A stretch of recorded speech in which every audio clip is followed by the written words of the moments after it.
Chapter 197. Master, Daozhou City is up ahead. I see quite a number of people at the resting point ahead. Banners are waving in the wind. It seems like the officials of Daozhou City are here to welcome Master. The carriage rumbled on the official road. Zheng Qiao, who was driving the carriage in front, lifted the curtain in front of the carriage and said to Xia Pingan in the carriage, "Got it. Let's stop at the rest stop in front." Xia Pingan, who was sitting in the carriage, looked at Zheng Yi and instructed. Zheng Sui, who was driving the carriage, nodded and continued driving. Xia Pingan read Han Yu's Treatise on Honest Officials with great interest. Han Yu's essay was indeed excellent. Even though he wrote it to scold him, the Treatise on Honest Officials was impeccably written. The Treatise on Honest Officials was filled with references from various sources, from the Book of Changes to the Book of History. Han Yu picked his words and scolded him, leaving him speechless. Seeing that Xia Pingan was reading Han Yu's essay, Shui Yu, who was also sitting in the carriage, couldn't help but speak up. That Han Yu's treatise on honest officials ridiculed teacher for being a lazy advisor. This time, that treacherous Prime Minister Pei Yanling framed Lord Lu. Everyone in the court knows that Lord Lu was wrongly accused, but only teacher dared to stand up for Lord Lu and scold that treacherous Prime Minister. I wonder where that Han Yu's face will go this time? Xia Pingan smiled. Shui Yu, your personality is too straightforward and your temper too fiery.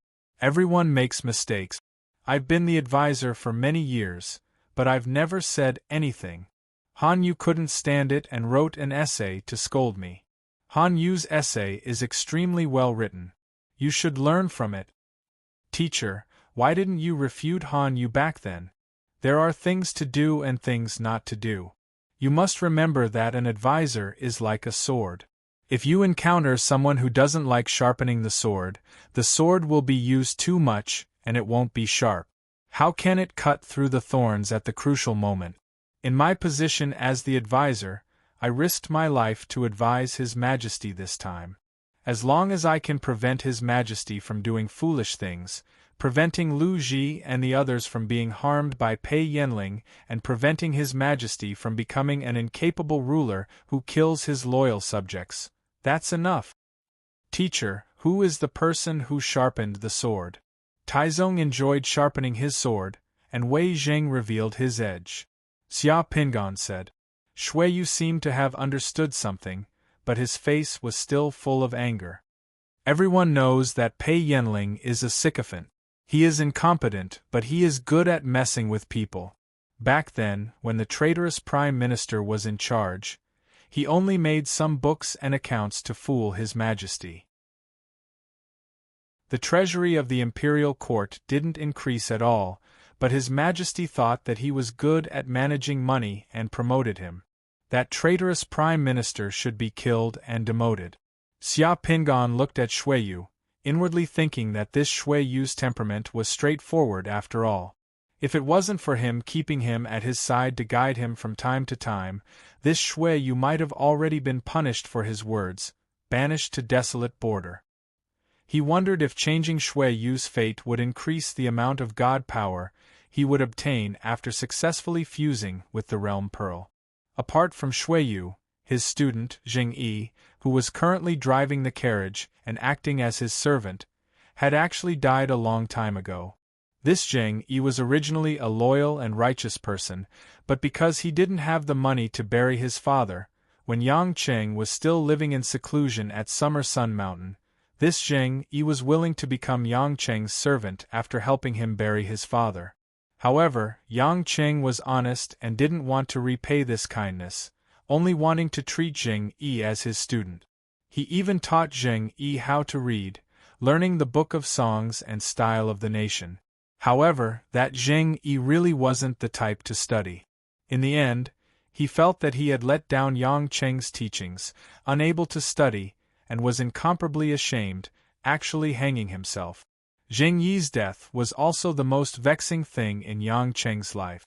Back then, when Zheng Yi died, Yang Cheng even took off his clothes to beg for forgiveness in Zheng Yi's mourning hall, and had his servant whip him with a branch to atone for his sins. This time, after fusing with the realm pearl, Xia Pingan naturally wouldn't let the tragedy of the past happen again. Back then, after helping Zheng Yi bury his father in Summer Sun Mountain, Xia Pingan took Zheng Yi in as his servant. Zheng Yi didn't study and only did things that Zheng Yi really did his best, and was still lively even now. There were actually two most difficult parts to fusing with the realm pearl.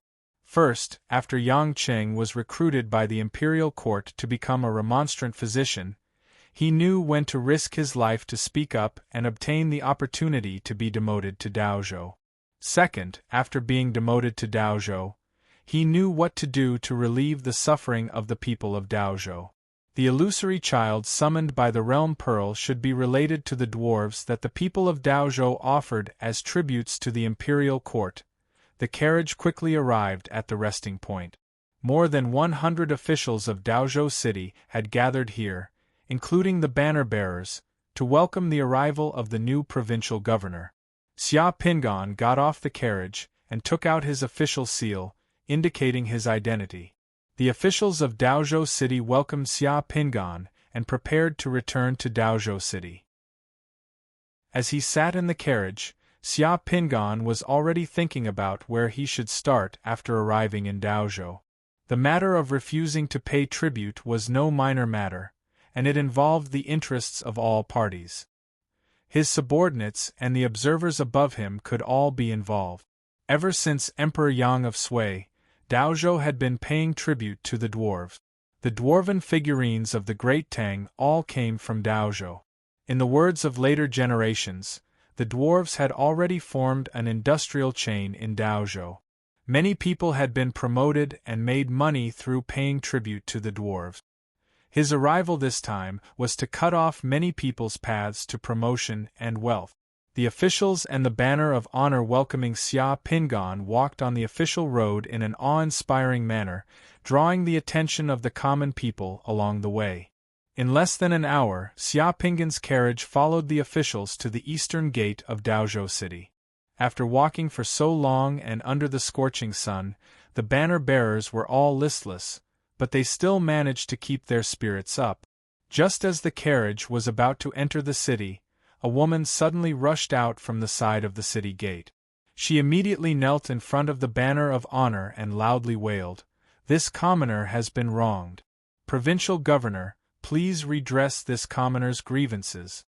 Seeing the newly appointed provincial governor in such a situation as soon as he entered the city, the faces of the officials welcoming Xia Pingan instantly turned green. Where did this brazen shrew come from? Drag her away. An official on horseback coldly shouted, and was about to order for the woman blocking the road to be dragged away from the city gate. Hold on. The curtain of the carriage was lifted. Xia Pingan had already gotten off the carriage.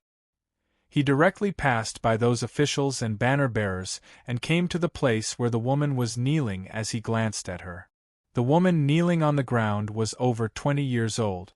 She wore a coarse hemp skirt. Her hands and face were rough and dusty. At first sight, Zhang Tai knew that she should be a peasant woman from a village near Daozhou City. She might have been waiting here for a long time. I'm the newly appointed provincial governor of Daozhou City. The entire Daozhou province is under my rule. Xia Pingan glanced at those common people who were watching the fun as he shouted loudly. After that, he stretched out his hand to help the woman up. What grievances do you have? Why are you blocking the road? Get up first. This humble woman, Madam He, begs your excellency to seek justice for me. The woman who was kneeling on the ground didn't get up at all. Instead, she kept kowtowing and wailing. The woman's forehead hit the dusty ground until it was bruised and covered in dust. My child was just 1 year old and he was taken away. Please, Your Excellency, help me get my child back. Woo woo woo woo, if I don't have my child, I don't want to live anymore. According to the law of the Tang dynasty, those who kidnap and sell people as slaves and maidservants will be hanged. Those who work as soldiers will be exiled for 3,000 miles. Those who work as wives, concubines, children and grandchildren will be apprentices for 3 years. Who dares to kidnap children in Daozhou City? Tell me, this official will definitely seek justice for you. This official would like to see who dares to do that in Daozhou City. Xia Pingan probably knew who did it. However, he still read out the law of the Tang dynasty loudly in a righteous and strict manner, which made the common people in the surroundings restless. This commoner's child was taken away by that person and a few constables. The commoner raised her head and pointed at one of the officials standing behind Xia Pingan. Xia Pingan turned around and looked at those officials of Daozhou City behind him. Today, there were quite a number of officials who came to welcome him. They were all people from the provincial governor's mansion of Daozhou.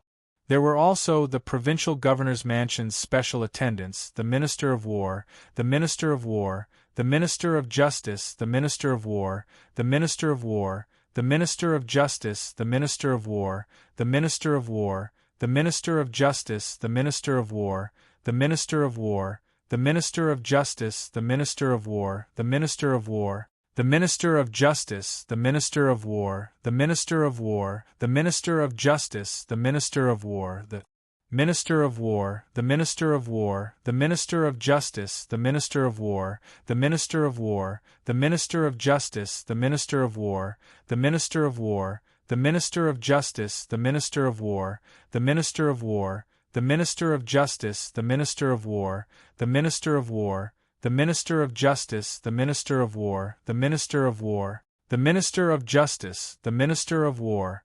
The person the woman pointed at was the Si-Hu of the 6th Chow of the provincial governor's mansion.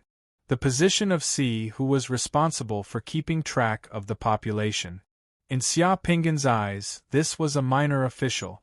However, in the eyes of ordinary people, this minor official was also a great figure.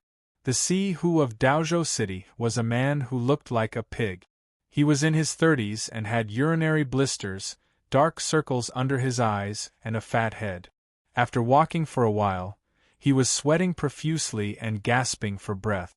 When they were at the resting point, this Si-Hu introduced himself. Xia Pingan still remembered this fellow. He was called Wang Qi. Seeing the civilian woman pointing at him, and the provincial governor looking at him, Lord Qi's face instantly changed as he quivered all over and broke out in cold sweat. He hurriedly explained, "Provincial governor, please make a clear judgment. I've never abducted a child." "Then why did she accuse you?" Xia Pingan calmly asked. "Are you saying that she falsely accused you? If she did, this official can also make a decision for you. I will clear your name and punish her for her crime. Just 10 days ago, you came to my house with a few bailiffs and took away my child. You even beat me with an iron ruler and pushed me to the ground. I would recognize you even if you turned into ashes. All the neighbors around my house can testify." The woman looked at the Si-Hu and gnashed her teeth. She wiped away her tears and tore open her clothes in front of everyone, revealing a dark bruise on her shoulder. "Your Excellency, please take a look. This is the mark left behind by that person who beat me with an iron ruler. My poor husband died of illness when the child was just 1 month old. Now they have come to steal my child. God, what sin have I committed? Why are you doing this to me?" The woman cried and wailed. Her voice was so sorrowful that all the people around her looked at her with sympathy. Many of the women around her almost shed tears when they heard her. And with this ruckus, more and more people gathered at the gate. In the blink of an eye, 3 layers of people had gathered. Sweating profusely, the official looked at his colleague beside him for help, especially the granary official. However, the granary official moved his eyes away as he didn't want to answer this question. Seeing Xia Pingan's eyes turn cold, Wang Qi could only say hesitantly, provincial governor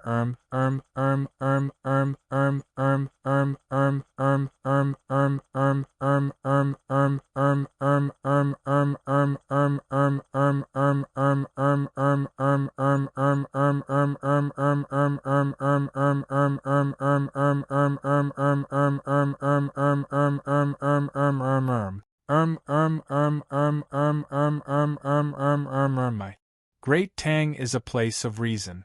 Where this prince stands is the court. If there's a reason, there's no need to go to the yamen.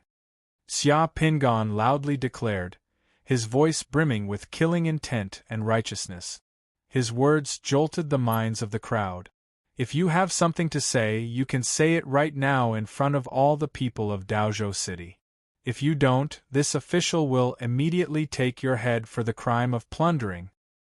Hearing Xia Pingan's words, that Secretary Wang Qi clenched his teeth, lowered his head, and explained, Your Excellency, Your Excellency, Your Excellency, Your Excellency, Your Excellency, Your Excellency, Your Excellency, Your Excellency, Your Excellency, Your Excellency. He was actually bringing up the emperor and the tribute? Xia Pingan had been staring at Wang Qi's face this entire time. When he saw Wang Qi's expression, Xia Pingan inwardly sneered. You actually want to use the emperor and the tribute to pressure me? It would have been better if you didn't mention the emperor and the tribute in front of so many people, but now that you mention it, you're seeking death. You probably don't know how you became a grand scholar. When did my great Tang take children and infants as tributes? This official just came from Chang'an, so how come I didn't know? Xia Pingan asked. This, children and toddlers naturally can't be used as tributes, but dwarf figurines can. Your Excellency, you should have seen those dwarf figurines in Chang'an City. Those dwarf figurines were trained by those children. They are the tributes of our Daozhou City. This Secretary Wang Qi was actually hiding a needle in a velvet glove. He even wanted to turn the tables on him. Oh, is that so? Xia Pingan chuckled. So you admit that you took the child of this peasant woman? Your Excellency, I didn't take it, I was collecting tributes. Wang Qi continued to argue. Xia Pingan asked the peasant woman, when he took your child, did he give you any money or silk? The peasant woman shook her head. No. When these people take children, they always just take them. When Xia Pingan heard this, his face instantly chilled. He pointed at Wang Qi and said, Men, arrest this traitor. The officials who had come to greet Xia Pingan looked at each other in dismay. For a moment they didn't move. Xia Pingan looked at the military registrar of Daozhou City and the head of the yamen. Disobeying the orders of the provincial governor is tantamount to rebellion. What, in front of all the people of Daozhou City, are the two of you going to rebel like him? The registrar of the provincial governor's office was in charge of supervising the 6 chow, while the head of the bailiffs was directly under the provincial governor's orders. Hearing Xia Pingan mention the crime of rebellion, the two officials trembled. Without another word, they hurriedly ordered their bailiffs to press that secretary Hu Wang to the ground. Your Excellency, I refuse to accept this. You can't arrest me. I'm collecting tributes for the imperial court. I haven't committed a crime. I haven't committed a crime. Wang Qi was forced to kneel on the ground, but he was still shouting. According to the imperial court's laws, each county's tributes must be paid with silk. The tributes must not exceed 50 bolts, and official goods must be used to fill the market. The tributes must be thin and easy to supply. The sacred dynasty often uses this system. In addition to this, it will also reduce the taxes and taxes. You said that the kidnappers were to pay tribute, then let me ask you, where is the compensation that the imperial court gave to the people who paid tribute? Why was it not given to the commoner woman? Daring to embezzle His Majesty's tributes is also a capital offense. Wang Qi's expression instantly changed. Wang Qi couldn't say anything, because the so-called compensation for the people had already been embezzled. How could it be distributed? and embezzling so much of the imperial court's tributes was also a capital offense. You keep saying that you kidnap children to pay tribute, but the imperial court has set a rule that the price of earth tribute cannot exceed 50 bolt. At the same time, it also stipulates that the government must compensate the people who pay tribute for the loss of property. You kidnap children without reducing the rent or paying the silk bolt. How is this different from the bandits who kidnap people? You keep saying that you did this for His Majesty and the imperial court, but in reality, you are using His Majesty's name to commit such atrocious acts. You deceived your superiors and your subordinates, causing His Majesty, the imperial court, and the people of Daozhou to be separated from their families. You even slandered His Majesty and the imperial court. Your crimes are punishable by death. Xia Pingan pointed at Wang Qi. As an official of the imperial court, you knowingly broke the law, adding to your crimes. Men, immediately beat this animal to death and give the people of Daozhou an explanation. The bailiffs holding down Wang Qi hesitated for a moment, but they still pressed Wang Qi to the ground and hit him with their sticks, causing him to scream in pain. At the start, the bailiffs didn't dare to use too much strength, so their hands and feet were tied. Shuiyu, this Wang Qi has done all sorts of evil. Investigate if he has any accomplices in the provincial government office. Xia Pingan said to Shuiyu. Yes, my lord. Shuiyu replied. Upon hearing this, the expressions of some of the surrounding officials changed again. The bailiffs immediately exerted 10% of their strength and began to use all of their strength to hit him. Wang Qi, who had been screaming just a moment ago, only had the strength left to groan a few times. Later on, Wang Qi didn't even have the strength to groan. He was completely silent.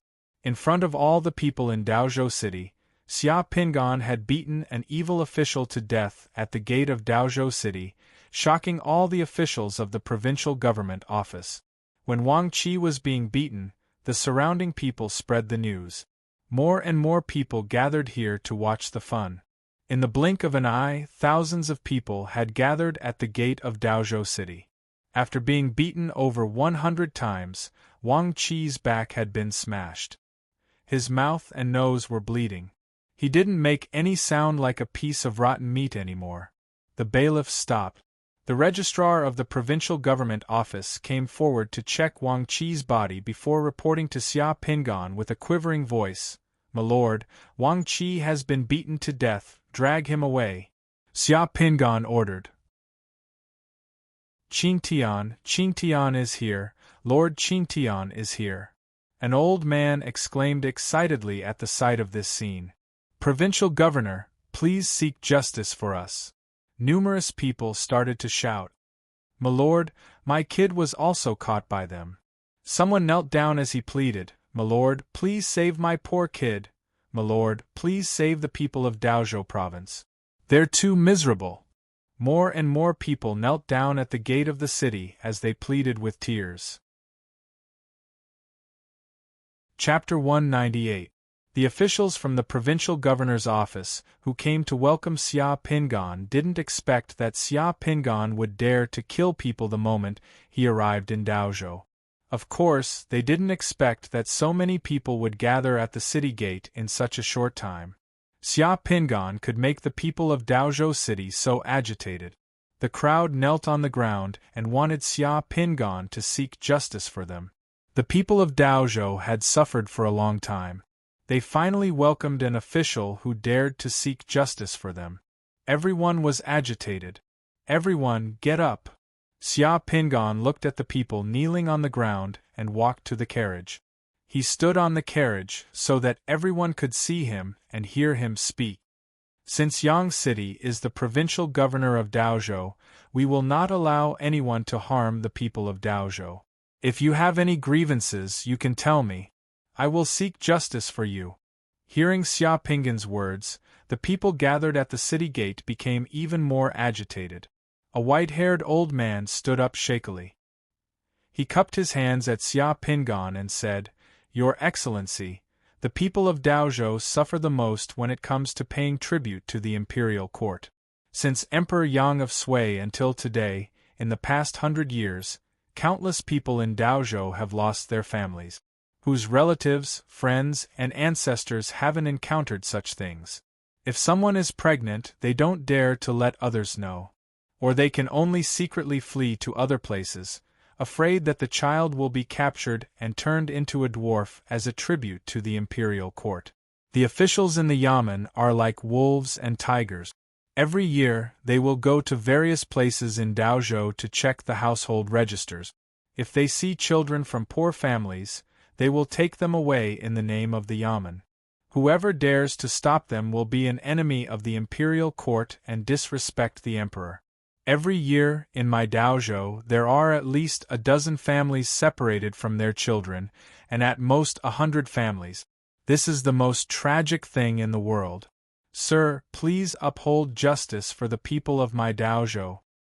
Last year, our neighbor, the Qian family, who made tofu, committed suicide because their child was taken away. The men of the Qian family all went crazy. It's too tragic. Someone said. That's right. The pregnant women of our village all ran to the mountains and built wooden houses there. They don't dare to go back to the village. That woman in Circumference Alley went crazy after her child was taken away. She wanted to breastfeed everyone she saw. The people of Daozhou began to talk. So many families every year. Xia Pinggan's heart trembled, although he already knew that the people of Daozhou had miserable lives and that there would be children taken away by the government to be sacrificed to the imperial court. Xia Pinggan had never imagined that the people of Daozhou would be so miserable and that so many families would suffer every year. This was the true state of the people of Daozhou who lived in the so-called Golden Age of the Great Tang. To the people of Daozhou City, they could not feel any Golden Age of the Great Tang. For the past 100 years, the greatest hope of the people of Daozhou was that their children would not be taken away and turned into dwarves. But such tragedies had occurred time and time again in Daozhou. All the officials of Daozhou had tacitly allowed this to happen. If the children of poor families are taken away by the government, then what about the children of rich families? Xia Pinggan straightforwardly asked. The rich families are also trembling in fear. When the government comes to inspect their families, they can only bribe them with gold and silver and serve them with good food and drink. Only in this way can their children be spared. The poor families have no money to bribe them and can only let the government take their children away. The old man replied. Where did those people take the children of Daozhou? Xia Pinggan pursued. Those children were taken away to Long Cloud Mountain Villa outside the city. All the children were there? Yes, all the children were there. At Long Cloud Mountain Villa, they trained those children into dwarves. Where is Long Cloud Mountain Villa? Your Excellency, Long Cloud Mountain Villa is located on Mount Long Cloud, 5 li from here. Xia Pinggan looked around and loudly declared. Good, this is the first time this official has come to Daozhou, so I will go to Long Cloud Mountain Villa to take a look. I want to see what kind of dragon's pool and tiger's den Long Cloud Mountain Villa is. It dares to devour the flesh and blood of countless people of Daozhou every year. All yamen runners, lead the way. We will go to Long Cloud Mountain Villa to take a look. Your Excellency, we know where Long Cloud Mountain Villa is. We will lead the way for Your Excellency. The people in the surroundings all began to jump up enthusiastically. Xia Pinggan ordered Jing Yi and Shui Yu to bring the woman who had blocked the road to complain into the carriage. He then walked in the same direction as the people. They did not return to the provincial governor's office, but instead headed for Long Cloud Mountain Villa outside the city. The officials of the provincial governor's office, who had come to greet Xia Pinggan, could only follow Xia Pinggan to Long Cloud Mountain Villa when they saw this situation. The procession was majestic and the people in the procession were all excited. The officials who followed Xia Pinggan along the way had a premonition that something big was going to happen in Daozhou City today. Along the way, the people of Daozhou who saw the procession knew that Xia Pingan was going to Long Cloud Mountain Villa. They all joined in. Many people took hoes, sickles, sticks, and other tools and followed Xia Pingan to Long Cloud Mountain Villa. The number of people in the procession increased. In the end, there were thousands of people. It was quite a spectacular sight. The distance of more than 5 li was actually less than 3 kilometers. After walking for more than half an hour, Long Cloud Mountain Villa appeared in front of Xia Pingan. It was a large manor that covered dozens of mu. It was covered with green trees and tall courtyard walls. The people of Long Cloud Mountain Villa had already received the news. When Xia Pingan arrived outside Long Cloud Mountain Villa with his people, there were already people waiting for Xia Pingan on the road outside Long Cloud Mountain Villa. A man in his 50s wearing a luxurious silk robe and a minister's hat was guarding the road with dozens of strong men who were holding sabers, spears, and sticks. Seeing so many people coming at once, that man's face slightly changed. Those servants behind him also became restless. However, that man was still calm. He turned around and glared at those servants. After that, those servants calmed down. That man fixed his eyes on Xia Pingan, who was walking all the way here. He immediately revealed a big smile on his face and spoke first. It's said that official Yang is going to take office in Daozhou province today. I wonder why official Yang brings so many people to my Long Cloud Mountain Villa. I was thinking of paying a visit to official Yang in the provincial governor's mansion. That man said to Xia Pingan with a smile and an obedient and sensible look. However, he was not that polite to those commoners who came here with Xia Pingan. In a split second, that man had changed his face. With a solemn look and cold light flashing across his eyes, he started to scold those commoners in an overbearing manner.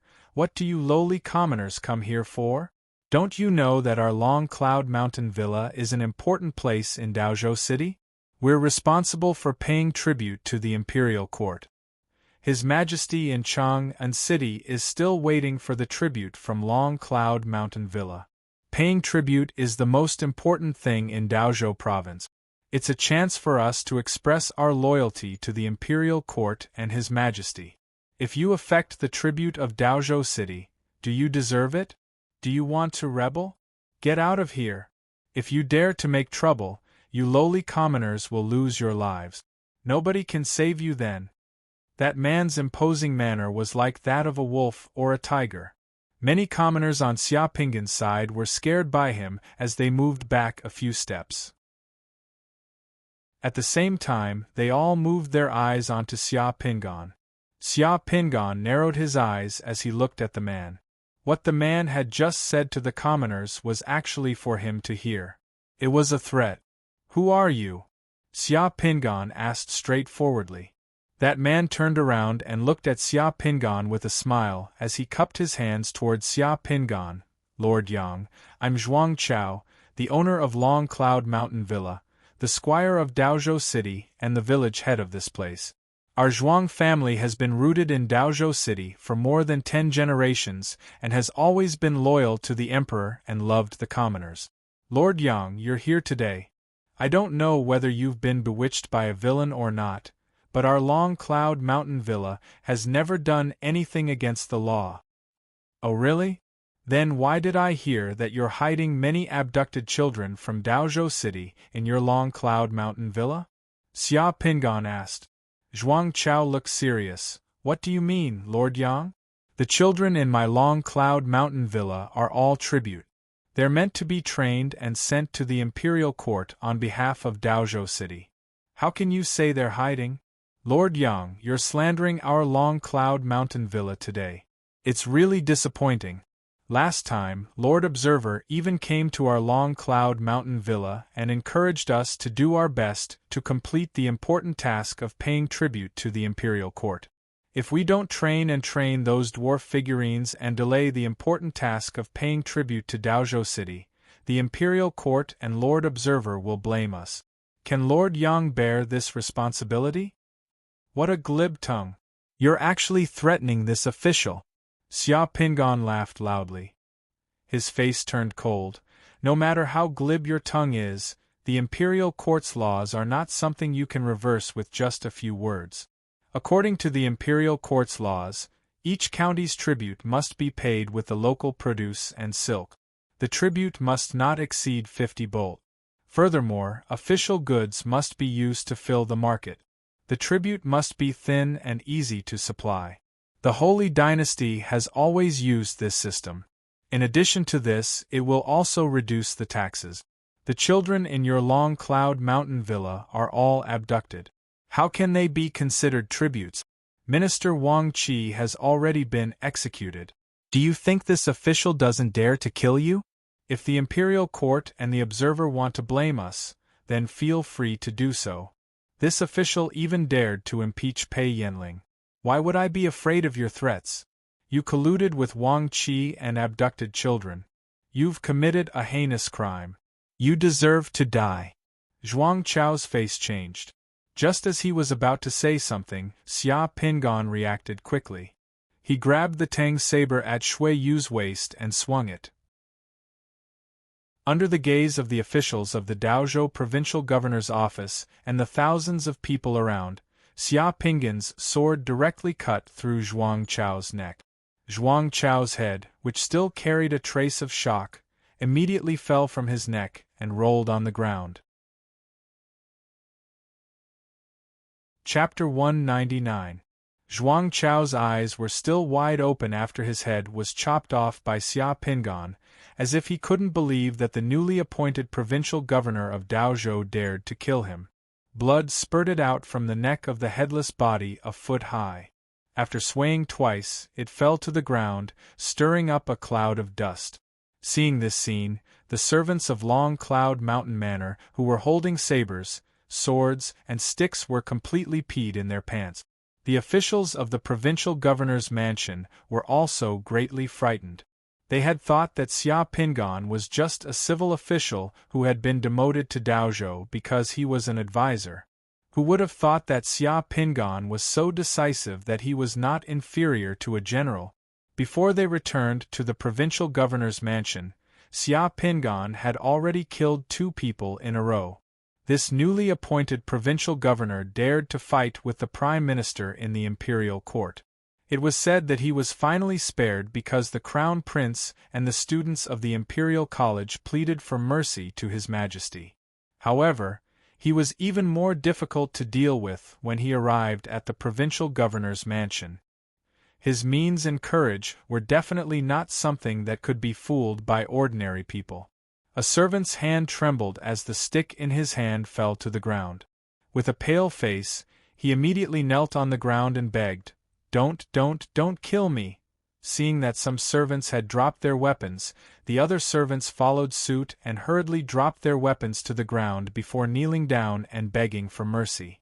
This provincial governor had even killed the master of Long Cloud Mountain Manor. If he wanted to kill small shrimps like them, he only needed to say a few words. "It's none of your business." Xia Pingan threw the blood-stained Tang saber to Shui Yu, who was also dumbfounded. After that, he said loudly to the people around him, "Lead the way for me. Go to the manor and see where the kidnapped children are. All the officials of the provincial governor's mansion, follow me in to rescue the kidnapped children. All the yamen runners, guard the entrances and exits of Long Cloud Mountain Manor. Without my order, nobody is allowed to enter or leave." Hearing Xia Pingan's words, those old foxes who were on tenterhooks in the provincial governor's mansion suddenly let out a sigh of relief. The provincial governor said that the chief evildoer had been executed and the threat was never investigated, which meant that he didn't intend to investigate them further in Daozhou. If he really wanted to investigate, this matter involved too many people. The provincial governor even took them in to rescue the kidnapped children, which meant that he treated them as his own people and gave them a chance to make meritorious deeds. Of course, if they followed the provincial governor in to rescue the kidnapped children, they would have enough evidence to kill one person with a stick and one with a sword. It indicated that they all admitted that those children were kidnapped. From then on, all the officials of the provincial governor's mansion had to make a unified statement on this issue. They had to make meritorious deeds together and shoulder the responsibility together.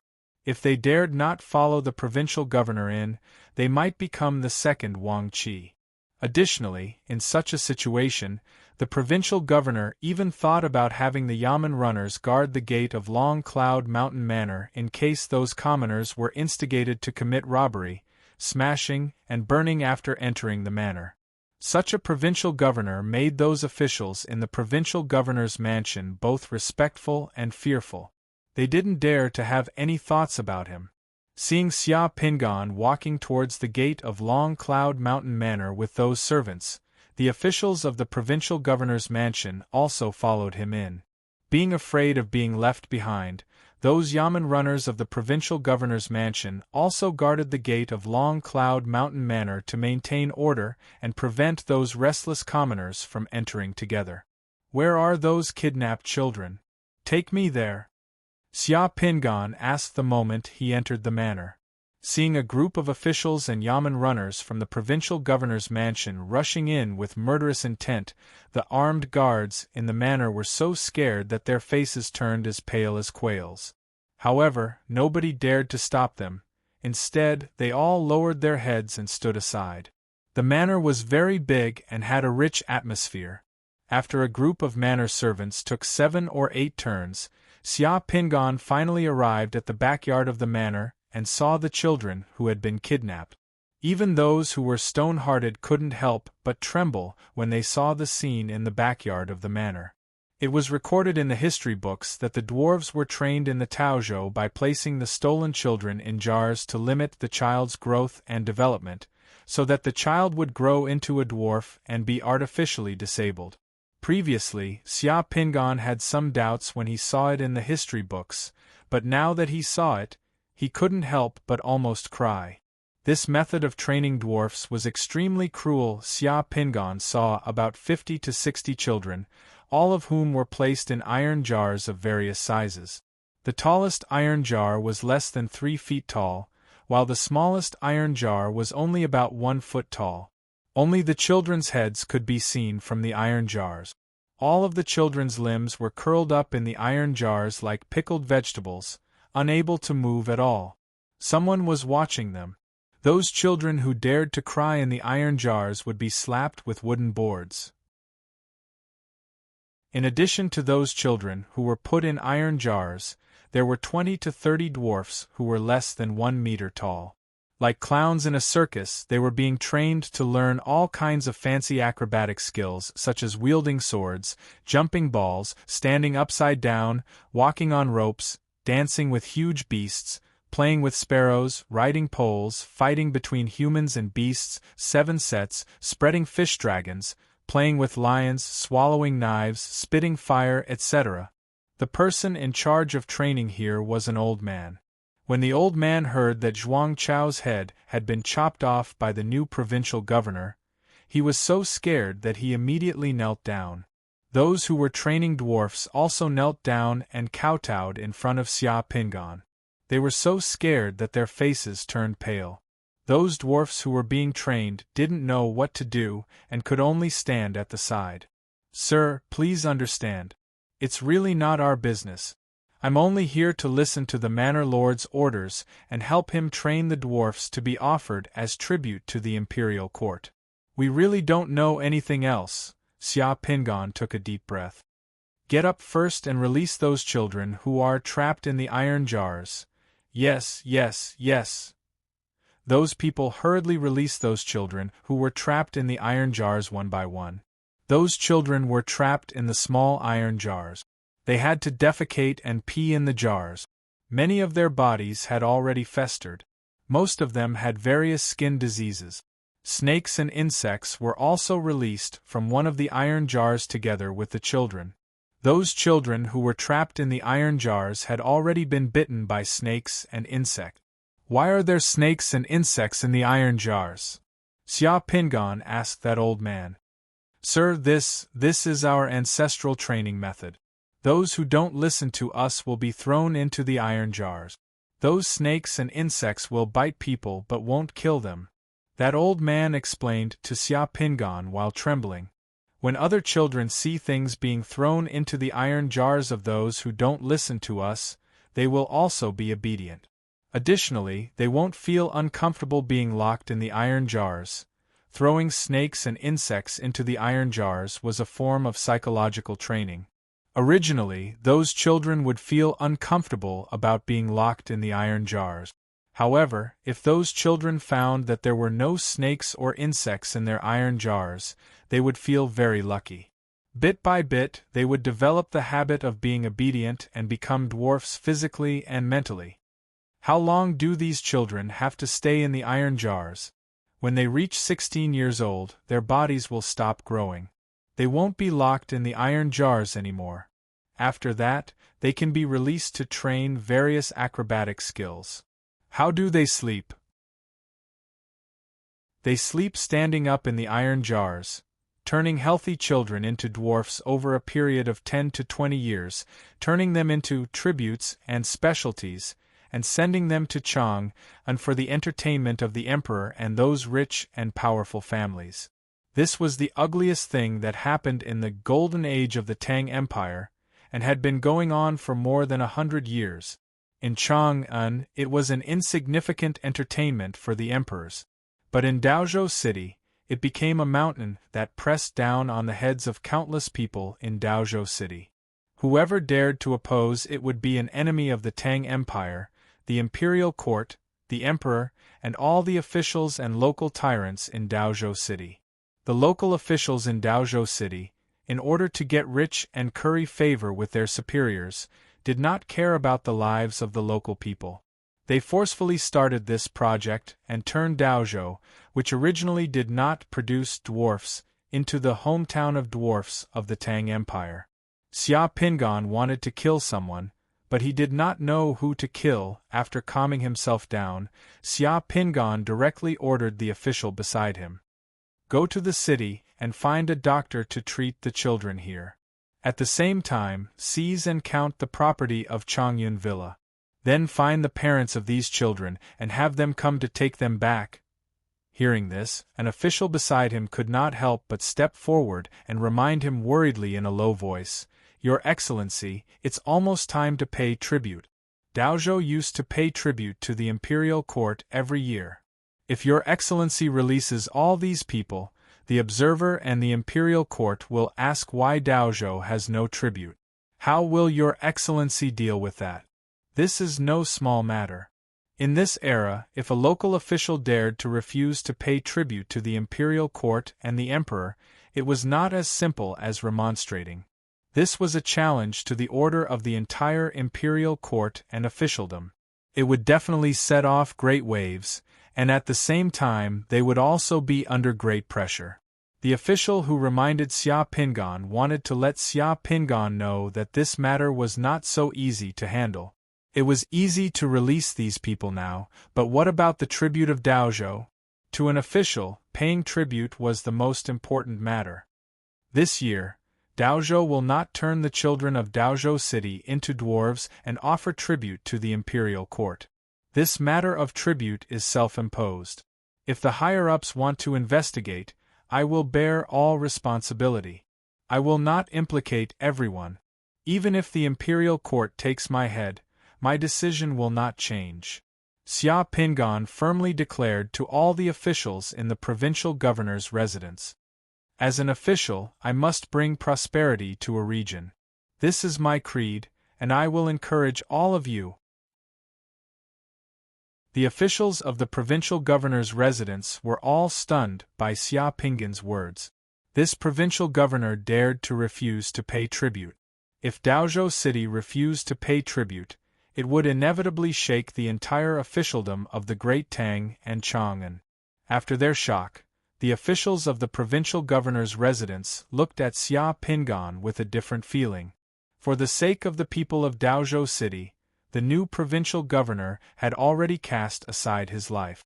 After being silent for a short while, an official suddenly bowed deeply to Xia Pingan with a complex look, As long as Your Excellency is still the provincial governor, this humble official will be at Your Excellency's disposal.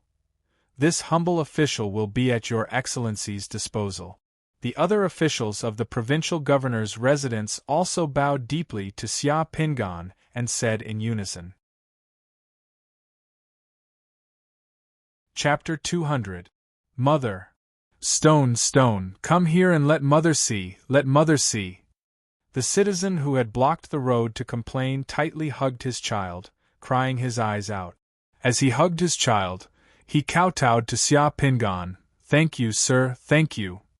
The crowd and commoners outside the villa were already boiling with excitement.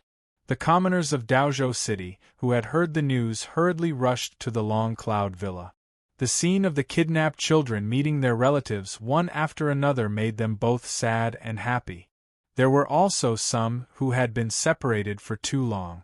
Those relatives who had rushed over could not even recognize their own children. Because those children had not seen each other for many years, they had been ravaged into dwarves. Their physiques and appearances had changed greatly. They could only slowly recognize each other.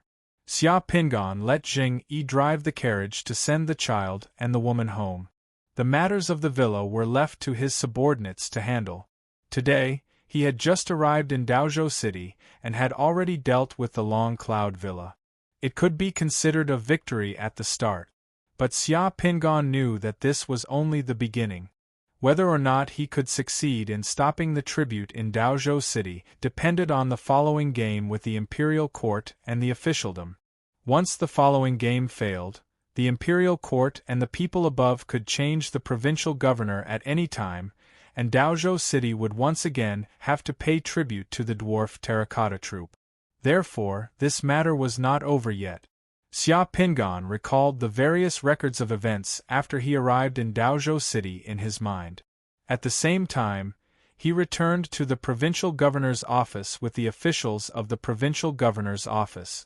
When he returned to the provincial governor's office, the entire Daozhou City was in an uproar. Along the way, he was welcomed by commoners who said that they were righteous. The situation was completely different from when Xia Pingan first arrived. The provincial governor's office in Daozhou City was not large. It was just an office with several courtyards. It was divided into a front hall and a back hall. The front hall of the provincial governor's office was the office of the provincial governor of Daozhou City, while the back hall was the official residence of the provincial governor of Daozhou City. After going in and out of the city for so long, it was already evening when he returned to the provincial governor's office. The officials of the provincial governor manor had long prepared a welcoming banquet. After hastily finishing the welcoming banquet, Xia Pingan returned to the back hall. He went to the study and began to write memorials to the emperor. The current emperor of Chang was Li Shi of Tangdizong.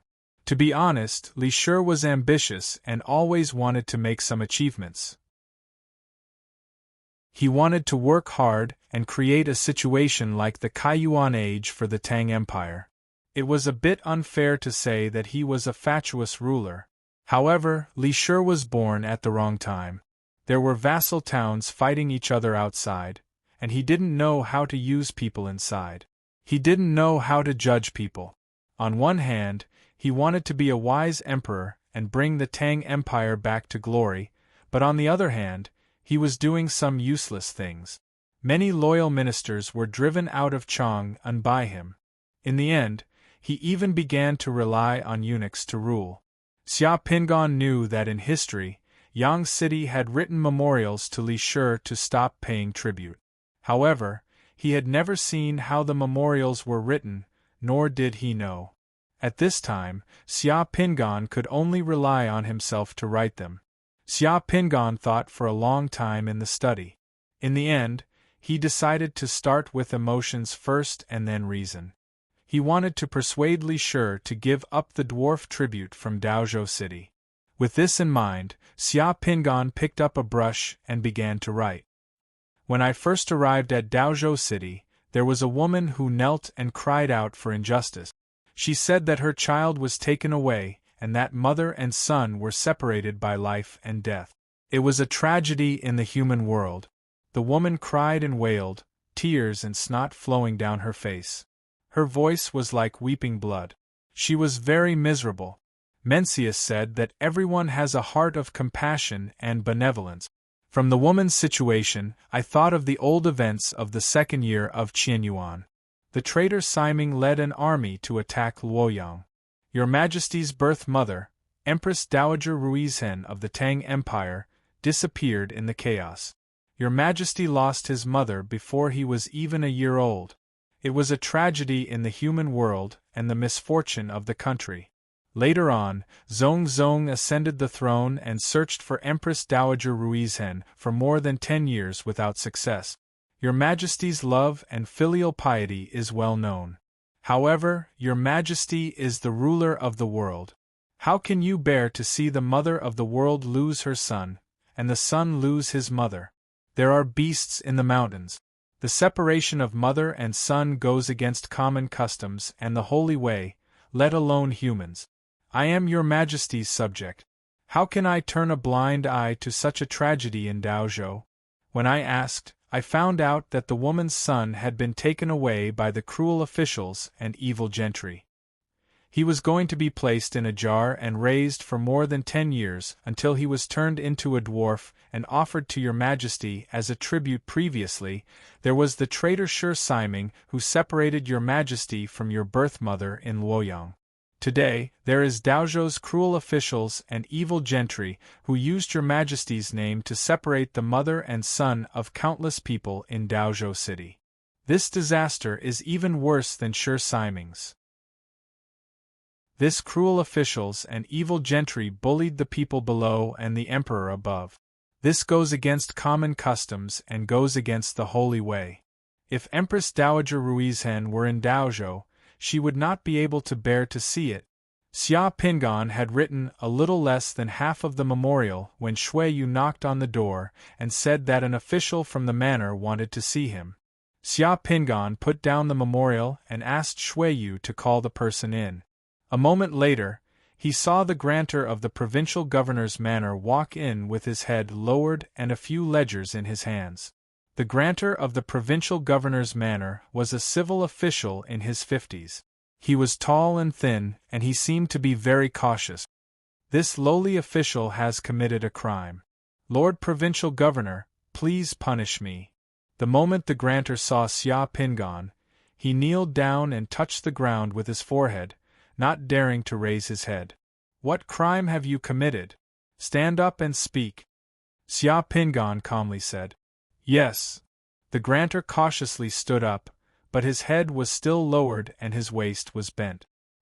He handed the ledgers in his hands to Xia Pingan. This lowly official's crime is all in these ledgers. This lowly official does not dare to hide anything. Lord, please take a look. Xia Pingan took the ledgers, opened them, and casually flipped through a few pages. With this look, Xia Pingan frowned and almost couldn't help but curse. Putting down the ledgers, Xia Pingan's face was as still as water. How long has this situation persisted? Lord, ever since this lowly official took charge of the grantor of the provincial governor's manor, it has always been this way. This lowly official once questioned the officials, and they also said that the provincial governor's manor has always handled things this way. Although this lowly official felt that it was inappropriate, he was powerless to change it. He could only follow the rules of the grantor, and did not dare to overstep. The grantor cautiously replied, "Fuck." Xia Pingan had found it strange that the officials of Daozhou City would not compensate the people after kidnapping their children. They had already embezzled the compensation. It wasn't that these people didn't know the amount of land that the Great Tang's laws required, but that they did not want the people of Daozhou City to know. For every child they kidnapped, they would report 50 pieces of silk as compensation to the grantor. The more children they kidnapped, the more silk they would receive. The grantor's ledgers stated that these silk would be distributed to the families that had lost children, but in reality, they did not receive any. Just this sum alone was enough for these people to swindle several thousand bolts of silk from the grantor each year. This was no small sum. It must be known that in this era, a fine horse was only worth 40 pieces of silk, and the ones who shared this money were the officials of the provincial governor's manor. They called it tribute, and because they could falsely claim this compensation for the land, the officials of Daozhou City were especially enthusiastic about paying tribute to the pygmies.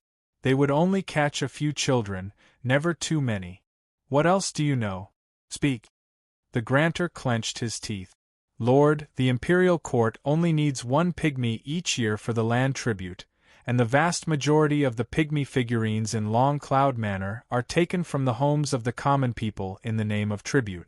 After being trained into pygmy figurines, they are sold to Chang'an and the other wealthy clans. Quite a few pygmy figurines are even sold to the western regions. Every year, foreign merchants come to Daozhou City to purchase them. Xia Pingan took in a deep breath. How much money do they get for selling a pygmy figurine?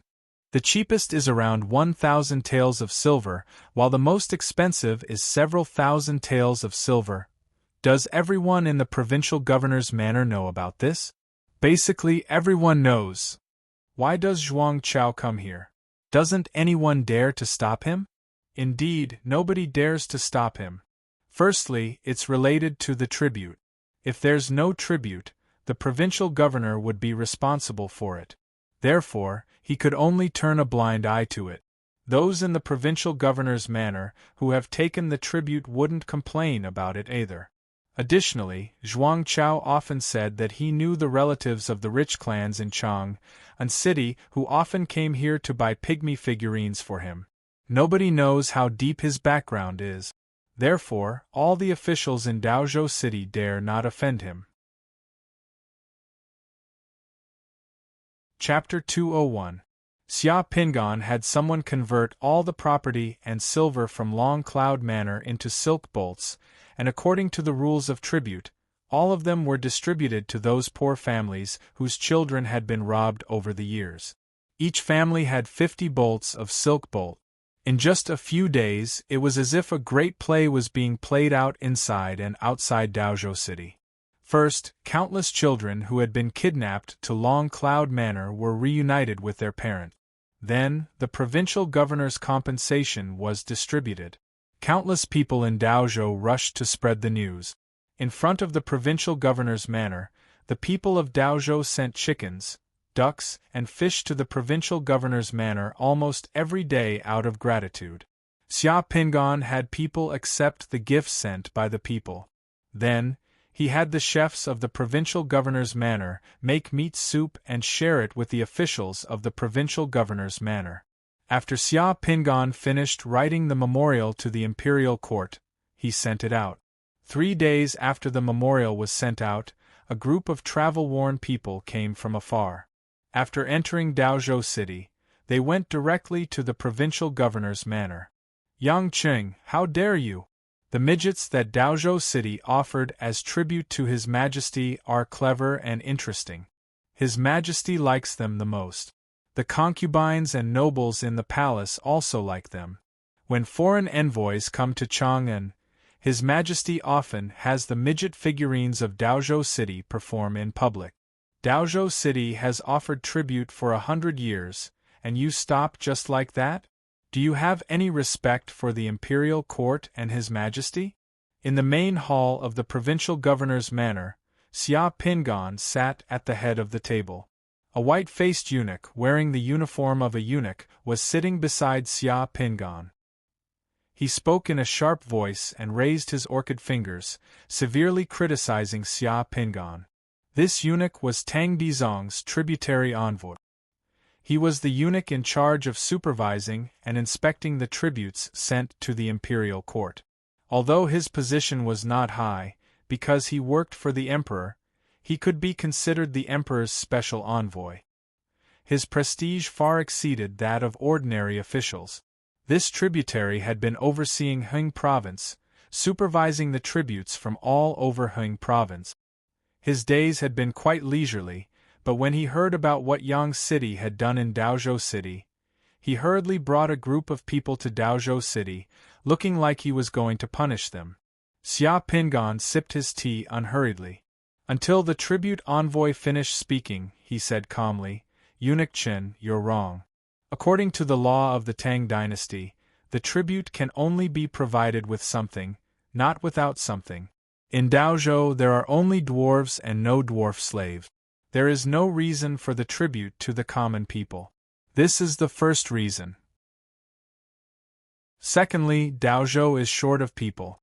If the tribute is given, who can provide it? Since Eunuch has just arrived in Dao Continent City, why don't you take a good look around Dao Continent City and see if there are any specialties of our Dao Continent that can be offered as tribute? If there are any, I will definitely offer them. Xia Pingan also wrote these two reasons in the memorial to Tang Dizong, which was reasonable. The translation of these words meant that according to the laws of the imperial court, local tributes could only be offered with things that were local. They could not be offered with things that were not local. There were only short commoners in Daozhou and there were no short slaves. They could not be treated as tributes. In addition, the common people in Daozhou were poor, and there were no local specialties. Therefore, the tributes could not be offered.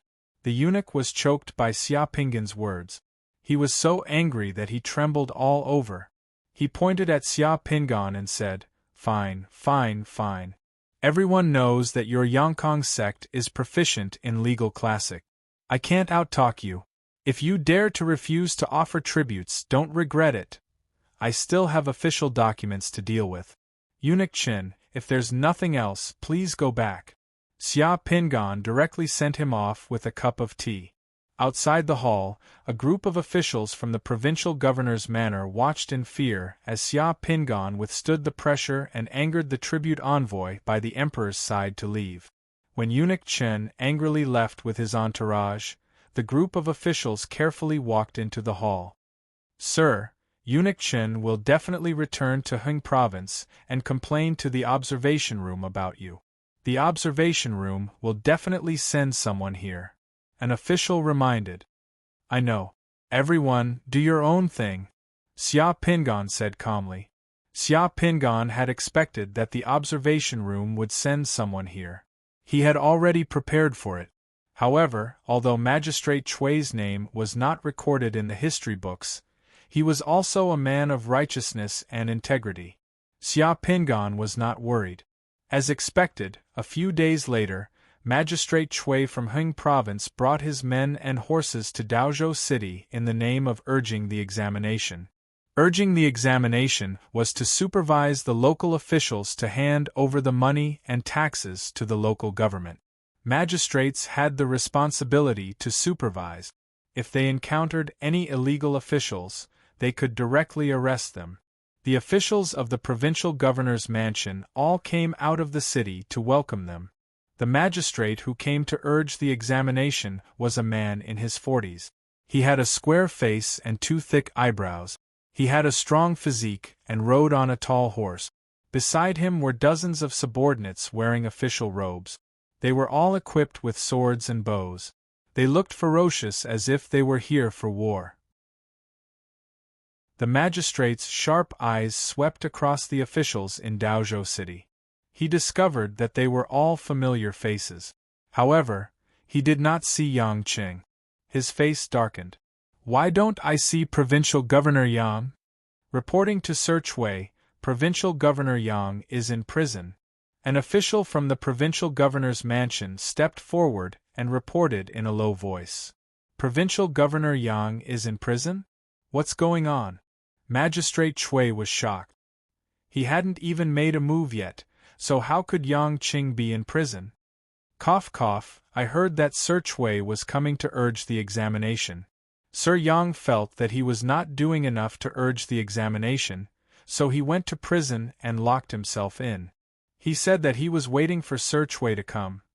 Take me to see, yes. The official from the provincial governor's mansion led Magistrate Chui and his subordinates into the city. Upon entering the city, Magistrate Chui sensed that the atmosphere in the city was not right. In the past, whenever he went to a place, the common people he encountered would not dare to look directly at him. Even if they did, they would be incomparably respectful. But today, when he entered Yang City, the common people on both sides of the street, from 80 old men to yellow-haired children, regardless of gender or age, all looked at them with hatred. Everywhere they went, other than the sound of horse hooves, the streets were completely silent. Everyone stared at them with piercing eyes. This feeling was simply like entering an enemy country. How was this like Daozhou City of the great Tangsheng province? Magistrate Chui and his subordinates felt like there was a blade on their back. Cold sweat dripped down their backs. Magistrate Chui came to the prison of Daozhou City and saw Xia Pingan. He saw Xia Pingan in a prison uniform, sitting upright in his cell and writing on the table. Magistrate Chui came to Xia Pingan's side and saw that Xia Pingan had only written 8 words on the table. Urging the examination of political clumsiness, stroking the writing of words exhausting the mind. Xia Pingan put down his brush and calmly looked at Magistrate Chui. Sir Chui is here. Yang City is incompetent. If you want to kill or torture me, please do as you wish, Magistrate Chui sighed. At this time, if he said anything about urging the examination, it would be an insult to the intelligence of both sides.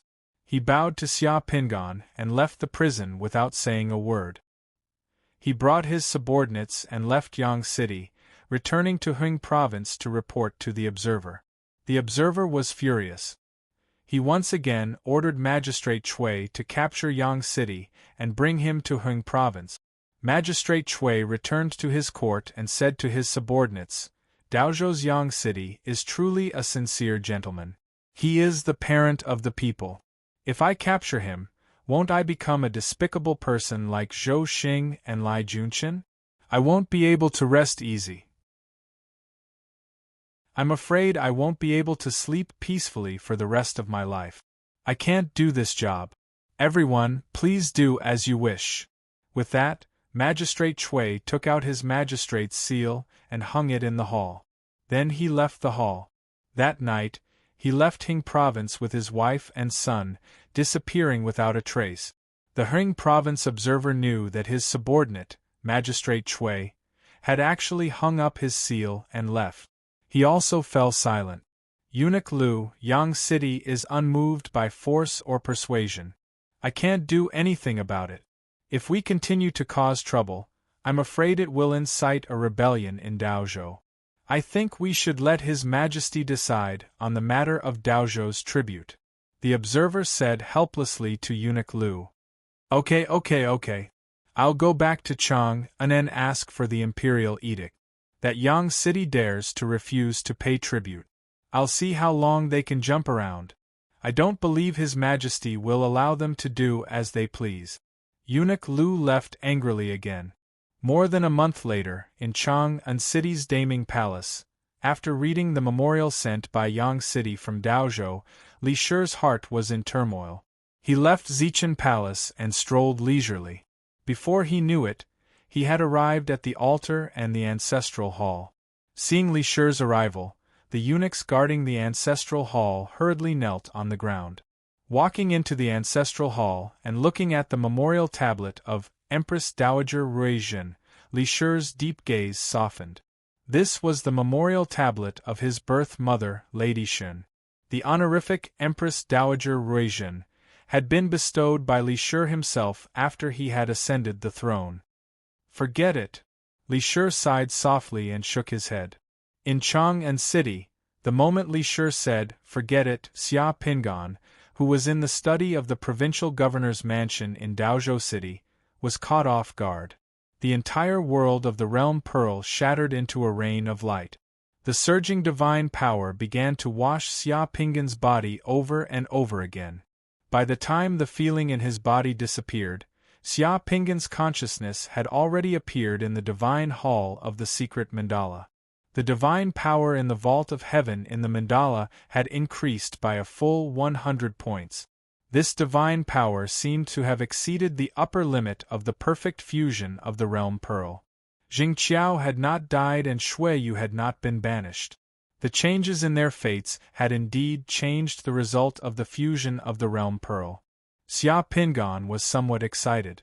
At this moment, His consciousness in the secret mandala and his experiences in the realm pearl had become like a dream after waking up. They were hazy and did not seem so real. Only the changes in the secret mandala were real. In the divine hall there was another golden statue. The content of this golden statue was that of Yang Qing, dressed in the auspicious robes of an immortal official, holding a jade rui in his hand. Then there was a boy with 2 cute braids and wearing a red dudu. He was laughing and lying at Yang Qing's feet, charmingly naive as he clutched Yang Qing's official robes. The Yang Qing in the statue was no longer an official of the Great Tang, but the image of the god of fortune. The boy was vivid and lifelike. It was a summoning position and could be summoned. In addition to this statue, the statue of Bien Ke, which had been fused previously, was also in the divine hall. The statue of the god of fortune lit up the word Bo on the golden text mountain in the divine hall, and the statue of Bien Ke lit up the word Yu. Xia Pingan thought for a moment and began to pour divine power into the statue of the god of fortune, preparing to summon the illusory boy out to take a look. As the divine power poured in, Xia Pingan became more and more surprised. As far as he knew, summoning this boy seemed to only require 60 points of divine power. However, he continued to pour in divine power, but the illusory boy never appeared. In the blink of an eye, he had poured in more than 100 points of divine power. When he had poured in 180 points of divine power, the boy in the statue flashed and walked out of the statue. As the boy was summoned, a piece of information suddenly appeared in Xia Pingan's mind.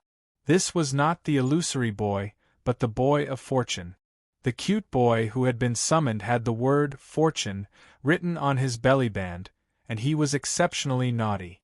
However, as soon as he appeared, the boy of fortune flashed and disappeared from his original spot. His body shrank by half, and he climbed onto the head of Sueren's sculpture to touch Sueren's face and grab the ball of fire beside Sueren.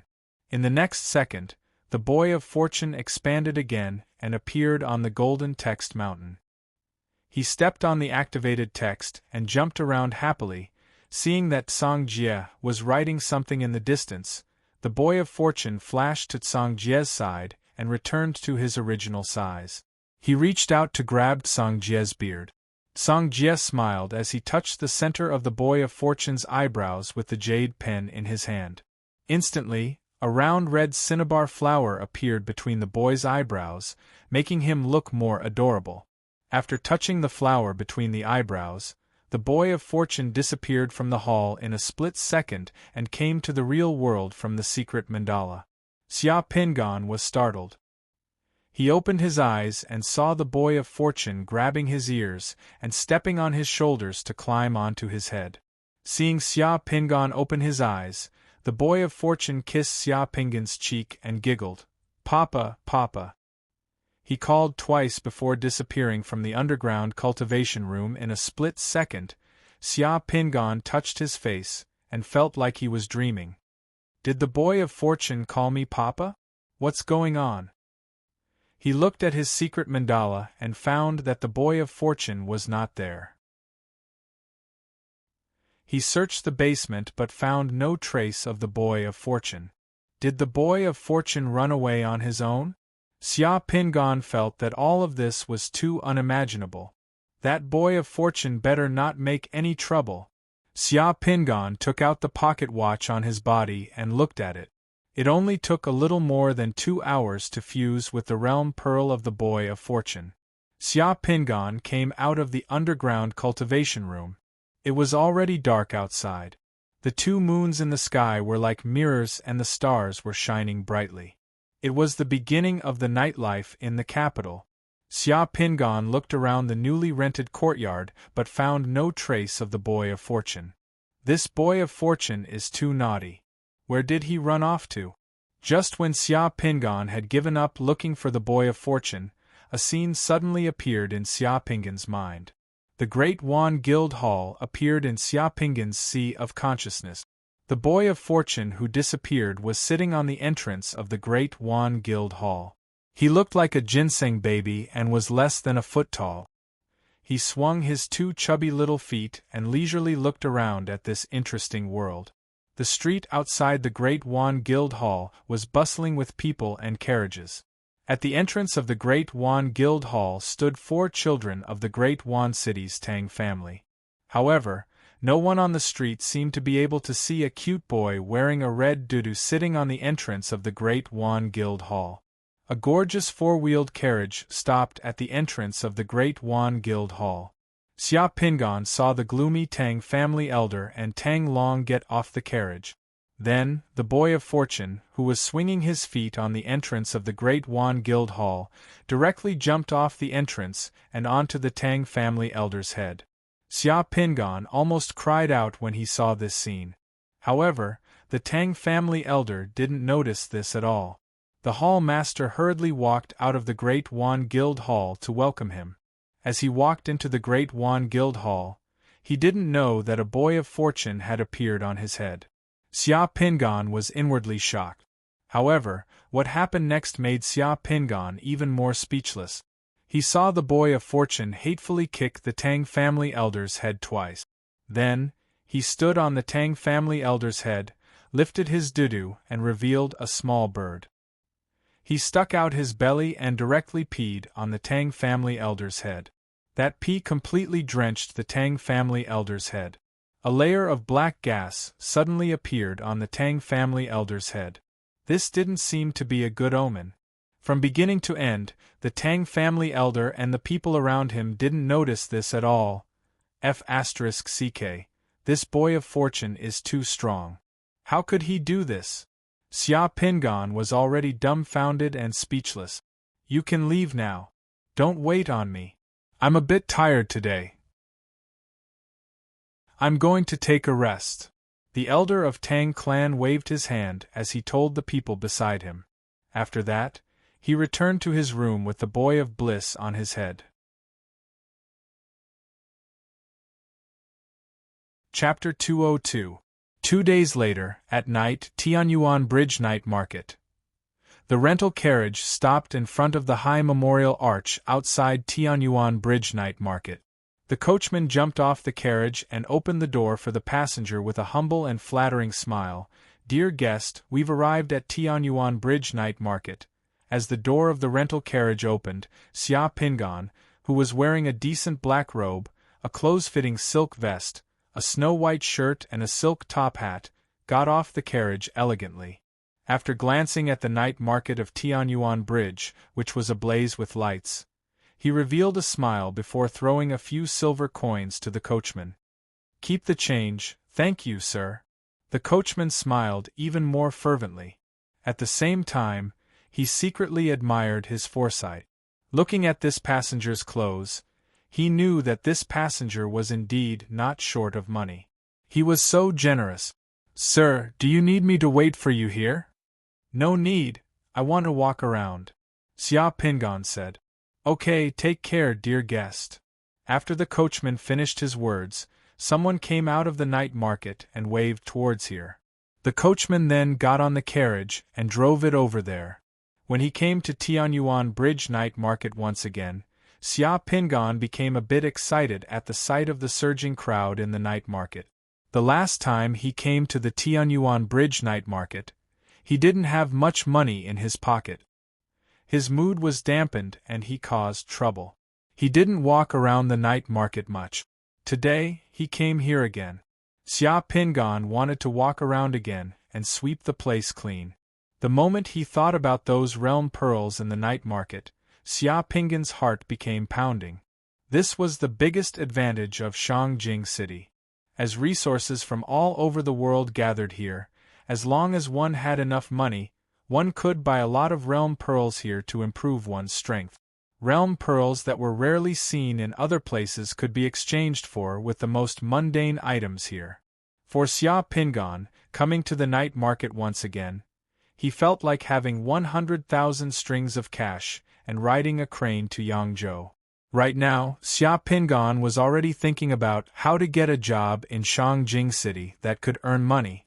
The Dark Shadow Squad of the Judgment Army could earn money quickly, but it was not easy to make contributions in the Dark Shadow Squad. Furthermore, he was always working with his head on the line. If he had a job that could earn money for a long time, he would not just sit around and eat. In the future, he would not have to worry about this realm pearl. Over the past 2 days, Xia Pingan mainly stayed in his courtyard.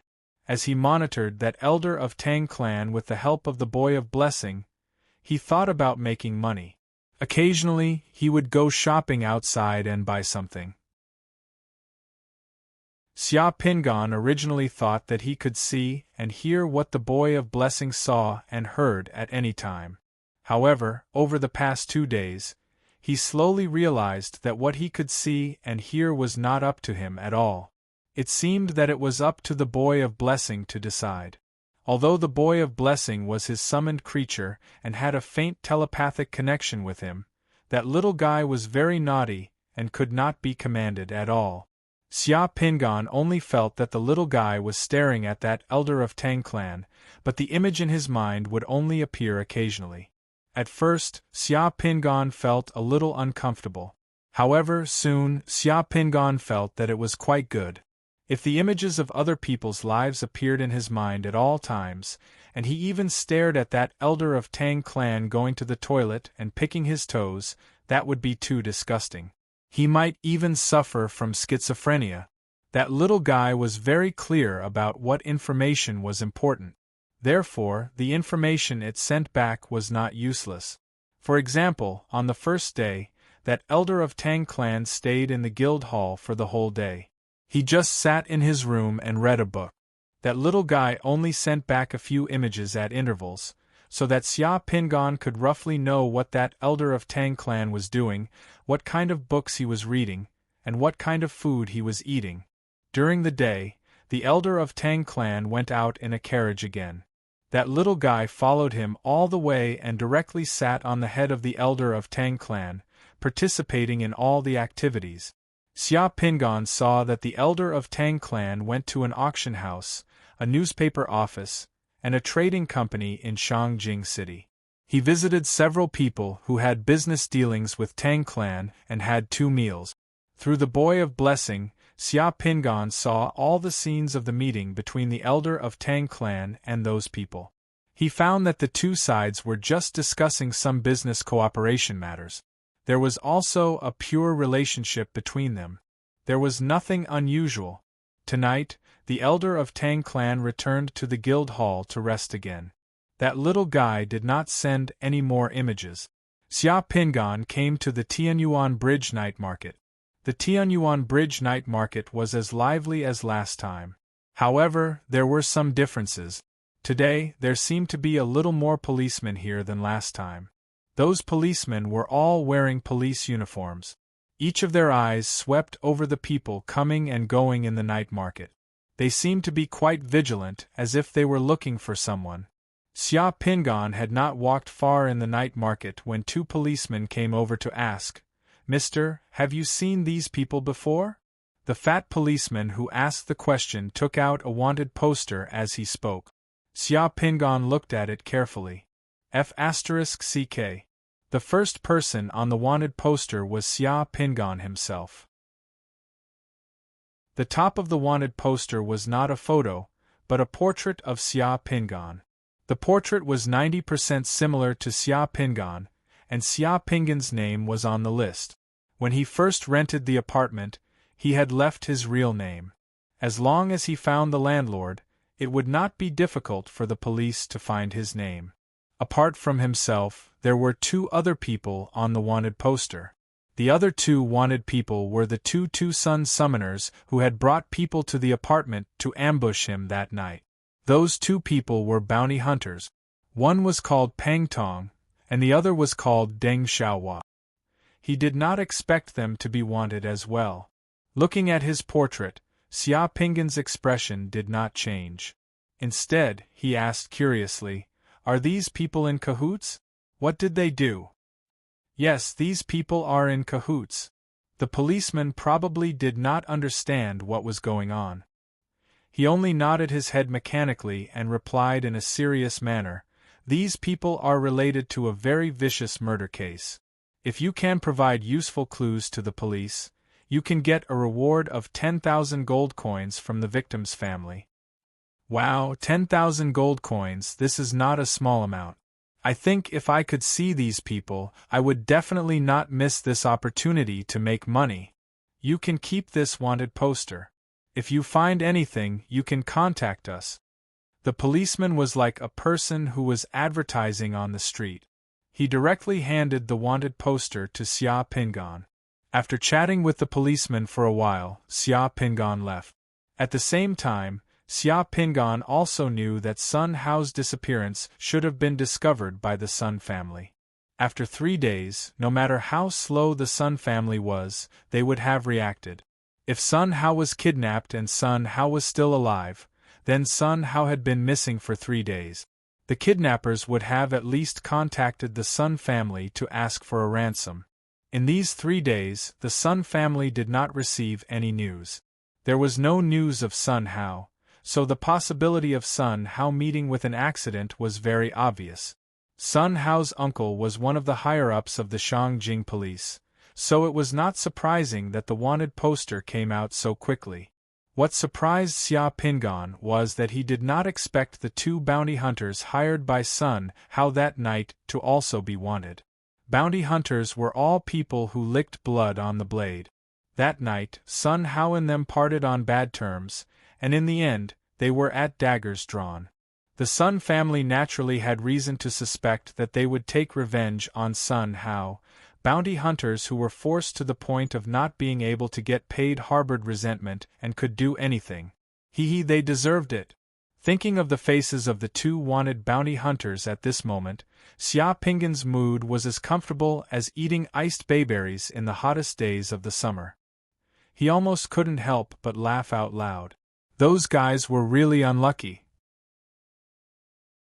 First, they schemed against him and caused him to suffer a double loss.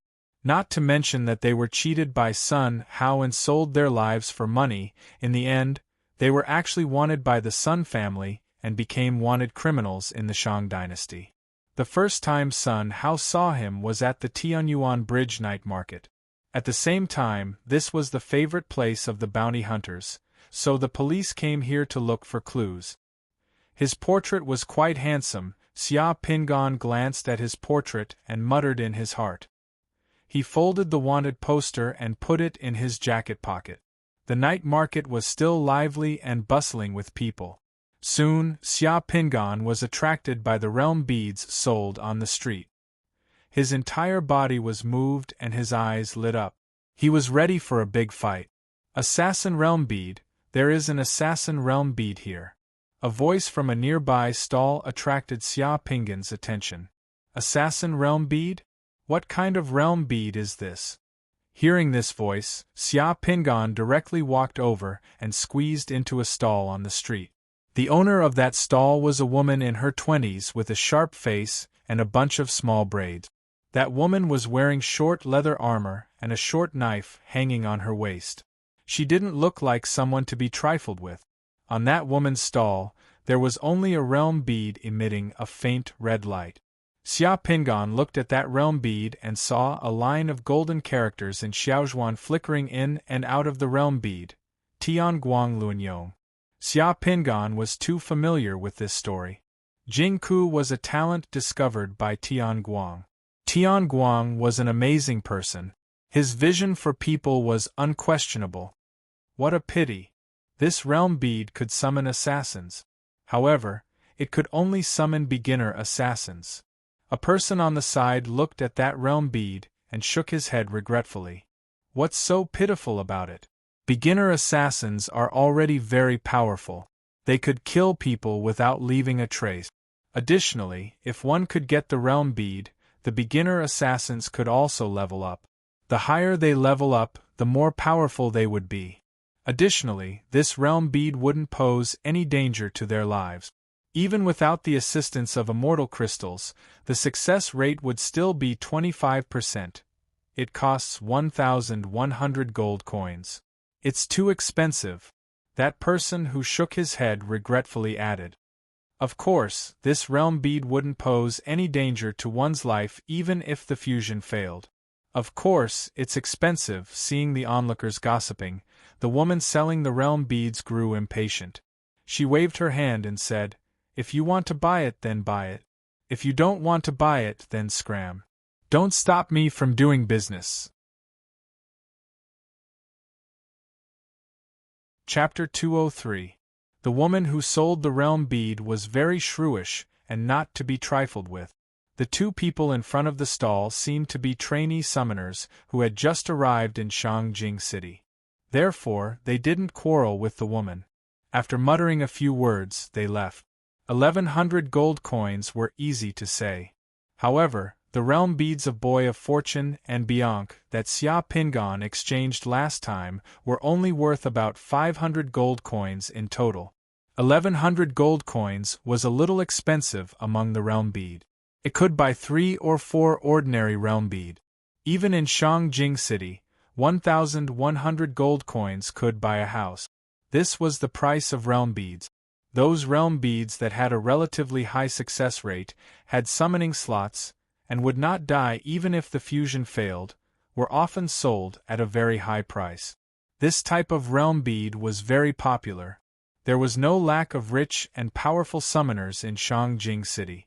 For those summoners, this realm bead was their favorite. "What are you doing here? Do you want to buy it? If not, hurry up and leave." The woman threw a glance at Xia Pingan. Seeing that Xia Pingan was decently dressed and looked rich, her tone eased a bit. Xia Pingan revealed a smile. "Miss, of course I want to buy it. I sincerely want to buy it. However, this price is indeed a bit expensive. Can you make it cheaper?" Hearing that Xia Pingan wanted to buy it, the woman became a bit spirited. She glanced at Xia Pingan from head to toe. "Okay, I will give you 20 gold coins cheaper. Don't lower it by 20 gold coins. I can see that you're a straightforward person. Miss, your price for this realm pearl should be around 1,000 gold coins.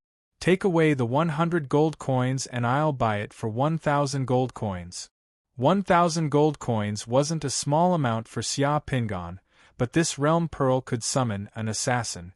Not only could the assassin appear and disappear unpredictably, but the assassin could also continuously fuse with other realm pearls to increase its own strength.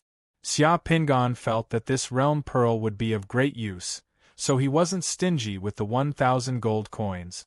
Sure enough, after hearing Xia Pingan's words, the woman's eyes lit up. "Can you pay now? Or do you want me to seal the bead and wait for you? If it's a sealed pearl, it won't be at this price." Sealing beads was also one of the rules of selling realm beads in this night market. If someone took a fancy to a certain realm bead but didn't have enough money, they could discuss with the seller and ask the seller to seal the realm bead for a few days until they had enough money to buy it. If the realm bead was sealed, the buyer would pay a deposit first. Then, the seller would not take out the realm bead to display or trade it to others during the agreed-upon date. Because the buyer and the seller were not familiar with each other, and it was a large transaction, sealing the beads would involve the integrity of the transaction. Therefore, the security bank in the night market was born. As long as the buyer paid a small fee, the security bank would guarantee the sealing of the bead. The seller would deposit the beads in the security bank. When the time came, the seller could take out the beads and sell them. If the buyer broke his promise, he would bear the corresponding loss. "I'll give you the gold notes. We can trade now." "Fine, I'll sell it to you for 1,000 gold coins," that woman said straightforwardly. Xia Pingan directly took out a gold note of 1,000 gold coins from his portable equipment and gave it to that woman. After checking the gold note and finding it was fine, she passed that Tian Guangluan Yong realm bead to Xia Pingan. After finishing the trade, both parties parted ways. 2 days ago, Xia Pingan still felt that his net worth of around 10,000 gold coins should be spent. He didn't expect that in the blink of an eye, he would obtain an assassin's realm pearl and his net worth would shrink by a tenth. As Xia Pingan walked in the night market, he glanced at the realm pearls on the street. There were many realm pearls on the stalls in the night market, and many of them were fused by Xia Pingan before. He had just spent a large sum of money, so if he were to buy more realm pearls, Xia Pingan would find those cheap realm pearls to buy. Very soon, Xia Pingan spent over 700 gold coins to buy 4 realm beads from several stalls. Among the 4 realm beads, 2 were Divine Force realm bead. One of them was written with Su Gao in Xiaozhuan, while the other was written with Xiao Pumin in Xiaozhuan. These 2 Divine Force realm beads would only increase one's Divine Force after successful integration. The death rate of failure was very high, especially the latter one. Therefore, the price of these 2 realm beads was relatively cheap. The total price of these 2 realm beads was just over 200 gold coins. In addition to these 2 realm beads, there were also 2 realm beads with summoning spell slot. One realm bead had the word Golong written on it, and the other realm bead had the word Tangjian engraved on it. It was said that successfully fusing the realm bead Golong would allow one to master Earth-type summoning spells, while the realm bead Tangjian could give the summoned character a buff spell, greatly increasing the summoned character's combat power. These 2 realm beads might even die if they failed to fuse, so they weren't expensive. After making 1 round in the night market, he spent 1,700 gold coins in the blink of an eye. Xia Pingan's wealth shrank by 1/6 in an instant. He was indeed spending money like water. However, Xia Pingan did not stop. He continued to shop in the night market, preparing to buy a few more realm bead. Xia Pingan calculated that with his remaining assets, he should be able to reach the 2 Sun Realm if he used them sparingly. The 2 Sun Realm required an additional 630 Divine Force points to break through, and the 2 Sun Realm required an additional 840 Divine Force points to break through. In order to break through to the 2 Sun Realm, the upper limit of his secret mandala would have to exceed 1,470 Divine Force points. Xia Pingan strolled around the night market while muttering and thinking in his heart. He still had to find a profitable business, otherwise, his little bit of money would not be enough to spend. As for a profitable business, it was not easy to earn the money of the poor, it was best to earn the money of the rich. There were the most rich people in the capital, and what consumption habits did this group have? Everyone wanted to live a long and healthy life, not just the rich. He could summon Hua Tuo and a first-class pharmacist, so he should have some competitiveness. However, this competitiveness was not the core competitiveness. What he had, others had as well. Therefore, it was not realistic to rely on this to earn a lot of money. Other than that, what else did the rich care about? Naturally, it was how to continue living a luxurious life and continue for generations to come. This was a little broad, but it should be a starting point. Double versus evil business was the fastest way to earn money. However, people like Sun Hao could only be found by chance. He was just a small one-sun summoner. In a place like Shangjing City, where there were crouching tigers and hidden dragons, he would be tired of living if he wanted to do a double versus evil business. Xia Pingan strolled in the night market and unknowingly arrived at a bustling area. There was a 4-story loft by the street. The loft was brightly lit, and the wind chimes on the loft were tinkling in the night wind like music. Outside the loft was a courtyard connected to the night market. There was a waterside corridor in the courtyard, and it was rather serene. Outside the courtyard was a small plaza. Dozens of luxurious black 4-wheeled carriages were parked in the small plaza as though they were queuing up. Just as Xia Pingan was sizing up the loft, a noblewoman wearing a dark green velvet cloak and a black veil hat to cover her face walked down from the loft under the escort of a guard and a maidservant. She passed through the winding waterside corridor and came out of the side door of the courtyard. She boarded a black 4-wheeled carriage and left immediately. In the next second, a spirited 12 or 13-year-old youth dressed in green robes walked out from the loft. He crossed the courtyard and arrived at the plaza outside. Without a change in his expression, he announced loudly, "Those who have obtained number 8, please head to Carefree Restaurant." Hearing this, the door of a carriage pulled by two pure white horses in the small plaza opened, and a pot-bellied middle-aged man alighted from the carriage. "Boss Sue, you've also come to Carefree Building?" The window of a carriage opened, revealing a gentle-looking middle-aged man in glasses who greeted the man alighting from the carriage. "Recently, I've had a strange dream. That dream has been churning in my head. I've finally gotten someone to cue up a number plate. I'd like Master Shueiwe to decipher it and see if it's auspicious or inauspicious." That Boss Sue said with a smile. Okay. You go first. I'm number 11. I'll come back later," the middle-aged man in glasses said with a smile. Boss Sue nodded and quickly walked to the front of that youth in green clothes. He respectfully took out a number plate and handed it over. That youth took a look at the number plate and nodded. Then, he led that Boss Sue into the courtyard, through the waterside pavilion, and up the building. Many people in those carriages looked at Boss Sue enviously as he ascended the building.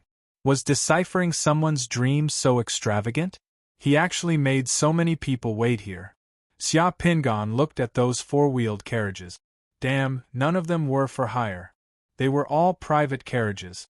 Moreover, they all had coachmen, guards, and maids. They were all rich people in Shangjing City. This was too inconceivable. Seeing an amiable-looking man pass by, Xia Pingan hurriedly stopped in front of that man and asked, "Brother, may I ask what is this place? Why are there so many people queuing?" That man glanced at Xia Pingan. Seeing that Xia Pingan was polite and well-dressed, he patiently said, "This is Carefree Inn. Master Shueiwe interprets people's dreams. Master Shueiwe is the most famous dream interpreter in Shangjing City. She can use dreams to predict good and bad luck. Don't you know?" Xia Pingan blinked. Dream interpreter? There was such a profession in Shangjing City. He was ignorant and inexperienced. He really didn't know about it before. "Oh, are those people queuing here to interpret dreams?" "Of course.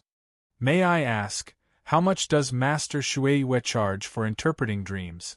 Do you think money is enough? You still need to queue. If you queue here at Master Shueiwe's place, you'll need 30 gold coins for each number. 30 gold coins for solving a person's dream? Xia Pingan looked at the dozens of carriages queuing outside. After calculating in his heart, he was instantly shocked. F***ck, if he did this, wouldn't he be able to earn thousands of gold coins in a single night? Even dog-eat-dog wouldn't be so profitable. Haha, judging from your appearance, you must have just arrived in Shangjing City not long ago. What's 30 gold coins for interpreting dreams? There are many fortune-tellers who charge tens or hundreds of gold coins for a simple divination. Those rich people only believe in this. The person who was questioned by Xia Pingan looked at Xia Pingan with disdain. Then, he shook his head and left with a sense of superiority. In less than 3 minutes, Xia Pingan saw Boss Sue, who had just gone upstairs, come down from upstairs and leave in a carriage. 30 gold coins in such a short time? That arrogant servant in green robes shouted from outside again, "Those who have obtained number 9, please come to Carefree Inn." The door of a carriage opened. Then, a lady who didn't want others to see her face wearing a black veil hat alighted from the carriage with the help of a maidservant. Then, she walked into the courtyard with that servant in green robes and passed through the waterside corridor. I wonder how good is that Master Shueiwe's dream interpretation skills are? Xia Pingan thought to himself. With a thought, he used his remote vision ability to follow that lady and her maidservant into Carefree Inn. The interior of Carefree Inn was grand and majestic.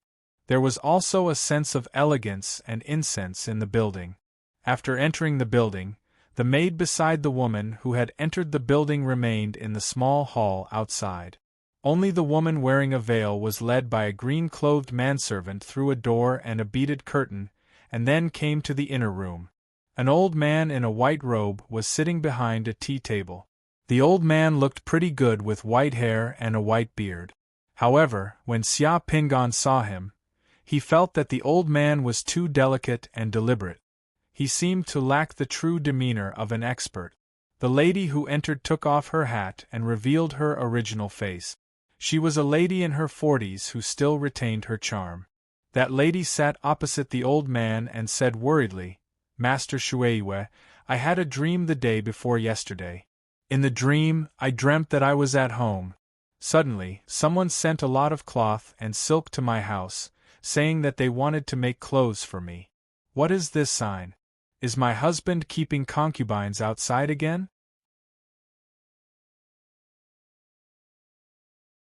Chapter 204. The woman dreamt that someone was sending cloth to her home, so she was worried that her husband was going to take another concubine. Interesting. Xia Pingan used his remote viewing ability to observe from outside.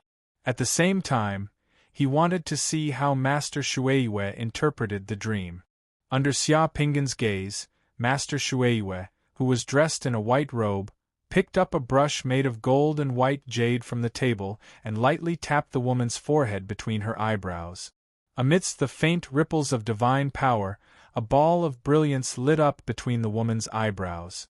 Soon after, the woman's dream from last night appeared in front of the two people under the cover of a ball of fog, like a flickering shadow in the water. The light seemed real and illusory. In the light, Xia Pingan really saw someone sending cloth to the woman's home, saying that it could be used to make clothes.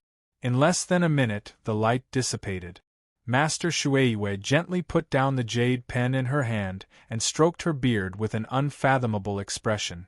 "Master, how was it?" the woman asked nervously. "Madame Gon, that dream indeed indicated that your husband might take another concubine back. Your husband has taken a fancy to another beautiful woman outside," Master Shueiwe said calmly. Hearing this, a trace of tears appeared in the woman's eyes, and she started wiping her tears sadly. "I would rather our family not be so rich and be like before. Our family would be happy and have enough to eat and wear. Ever since we came to Shangjing City, the better our family's life, the bigger our business and the more money we have, the more women he finds. He already has 7 concubines at home. How is that not enough? I'm only a little older and he already likes the new and hates the old, starting to look for younger women. Master, is there any way to resolve this matter?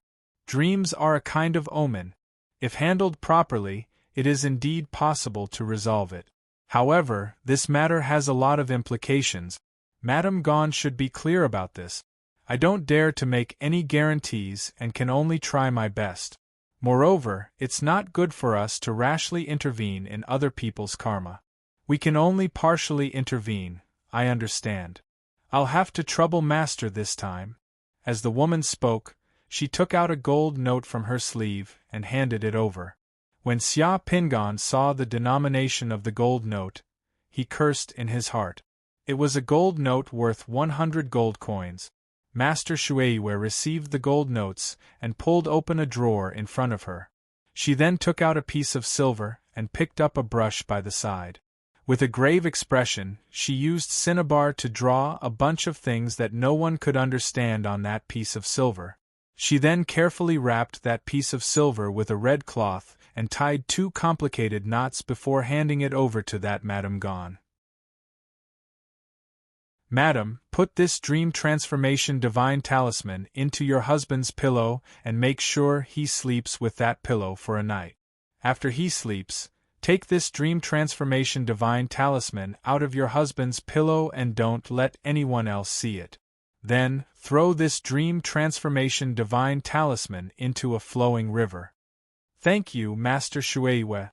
That woman carefully put away Master Shueiwe's painting with the red cloth, as if she was receiving a treasure. She then stood up and bowed to Master Shueiwe before leaving. Watching Madame Gon leave, Master Shueiwe's face revealed a smile. F***ck. That's it? She got over 100 gold coins in just a few minutes? In addition to the gold coins from before, this woman's expenses for interpreting dreams was enough to buy a realm pearl. Xia Pingan was so jealous that his eyes turned red. Seeing this scene, Xia Pingan was already certain that there was an 80% chance that this Master Shueiyue was a swindler. Firstly, this Master Shueiyue's interpretation of dreams was wrong. Someone sent cloth and silk to the family. From the meaning of the dream interpretation, it indicated that a distant relative of this woman's family was coming. Perhaps it was this woman's maternal family that was coming. Secondly, this Master Shueiyue's words were all said by observing the woman's body language. They were all ambiguous words. These words were the same as the words of those punks in the pugilistic world. No matter what happened later, you would feel that he was right.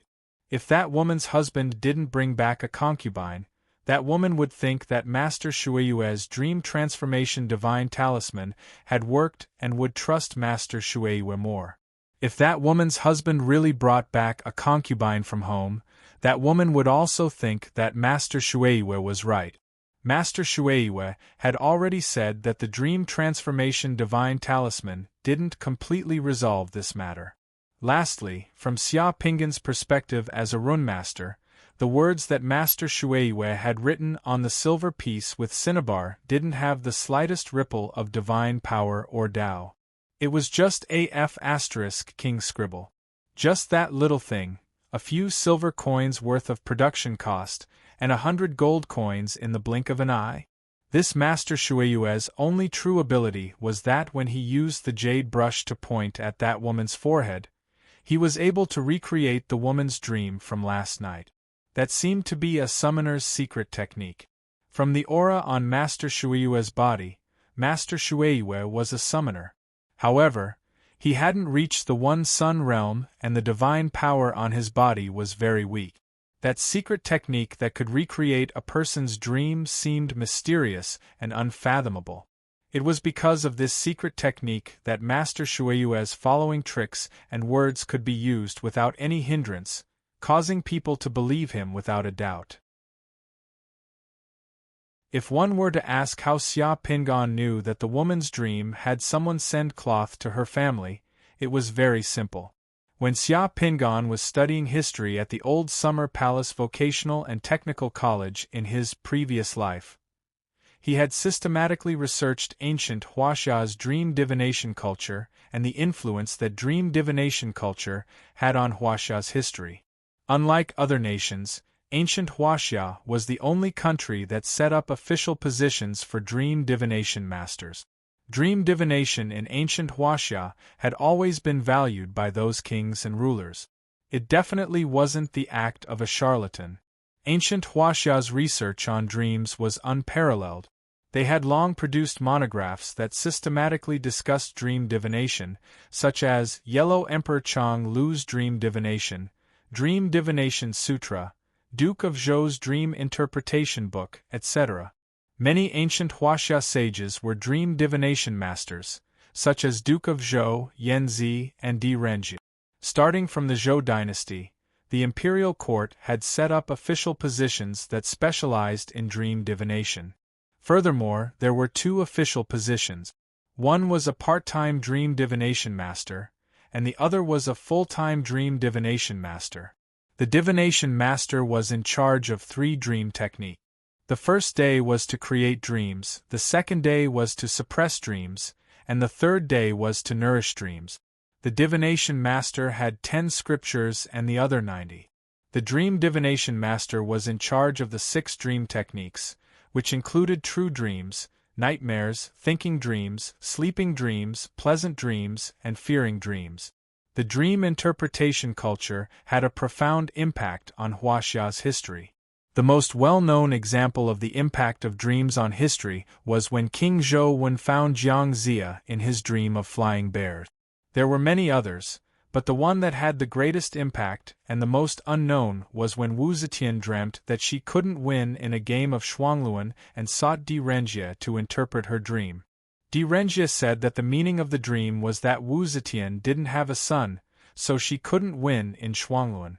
The heavens were using Shuangluan as a warning to Wu Zetian. Only then did Wu Zetian wake up and crown the prince of Luling, Li Zhe, as the crown prince. If Di Renjie didn't interpret the dream, the crown prince might have been Wu Sanxi, and the history of Great Tang and Huaxia might have been rewritten. After the woman left, the people in the queue entered Carefree Pavilion to seek Master Shueiyue to interpret their dreams.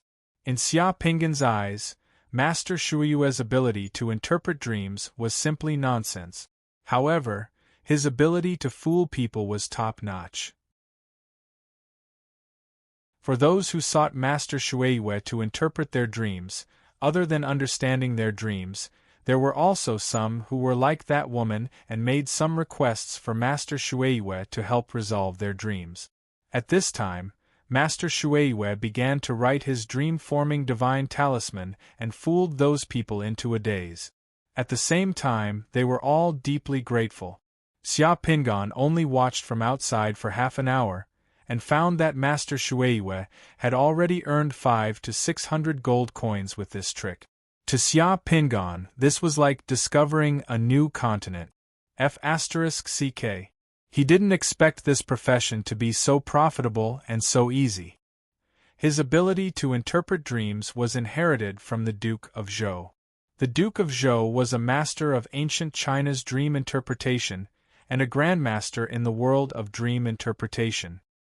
He had memorized the Duke of Zhou's dream interpretation book by heart, and he was 10,000 times better than this Master Shueiyue. He was also an authentic runemaster, and when it came to drawing runes, he was 10,000 times better than this Master Shueiyue. If this Master Shueiyue could rely on dream interpretation to make a name for himself in Shangjing, there was no reason why he couldn't do the same. The only thing was that the secret technique that Master Shueiyue used to recreate other people's dreams seemed to be very amusing, and was very good at scaring people.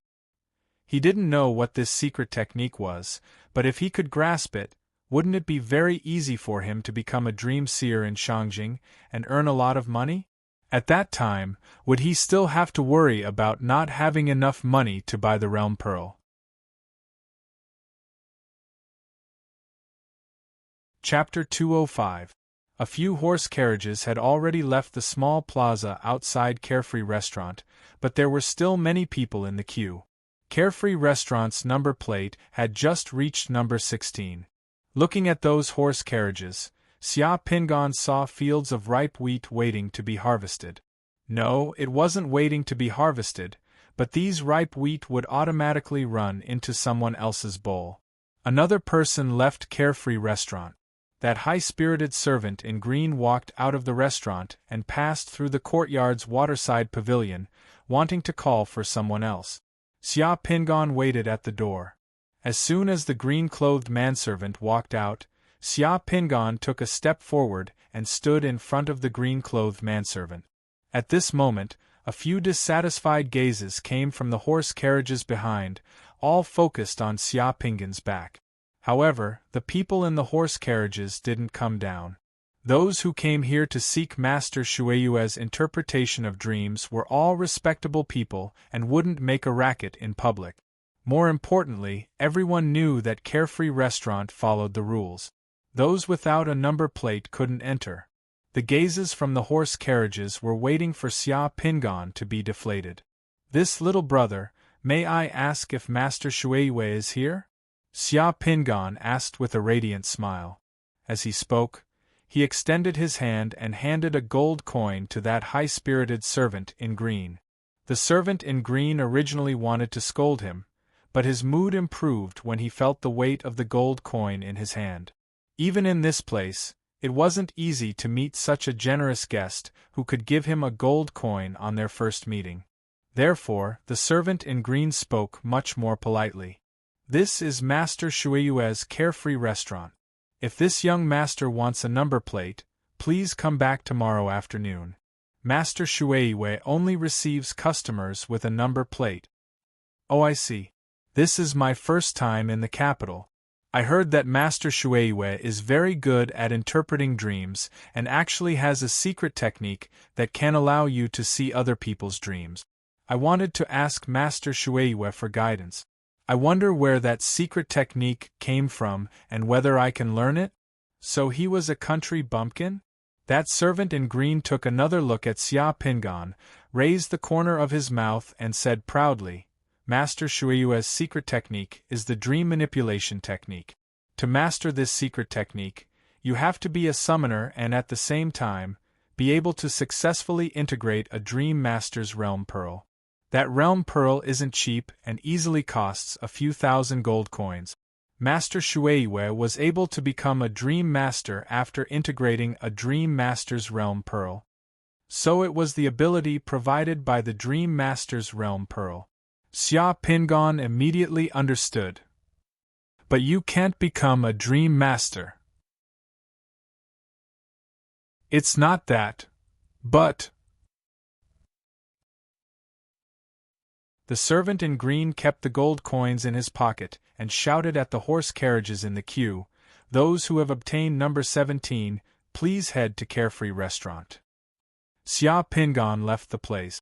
To Xia Pingon, since it was the Realm Pearl that provided the ability, it was easy for him. He just needed to obtain a Realm Pearl.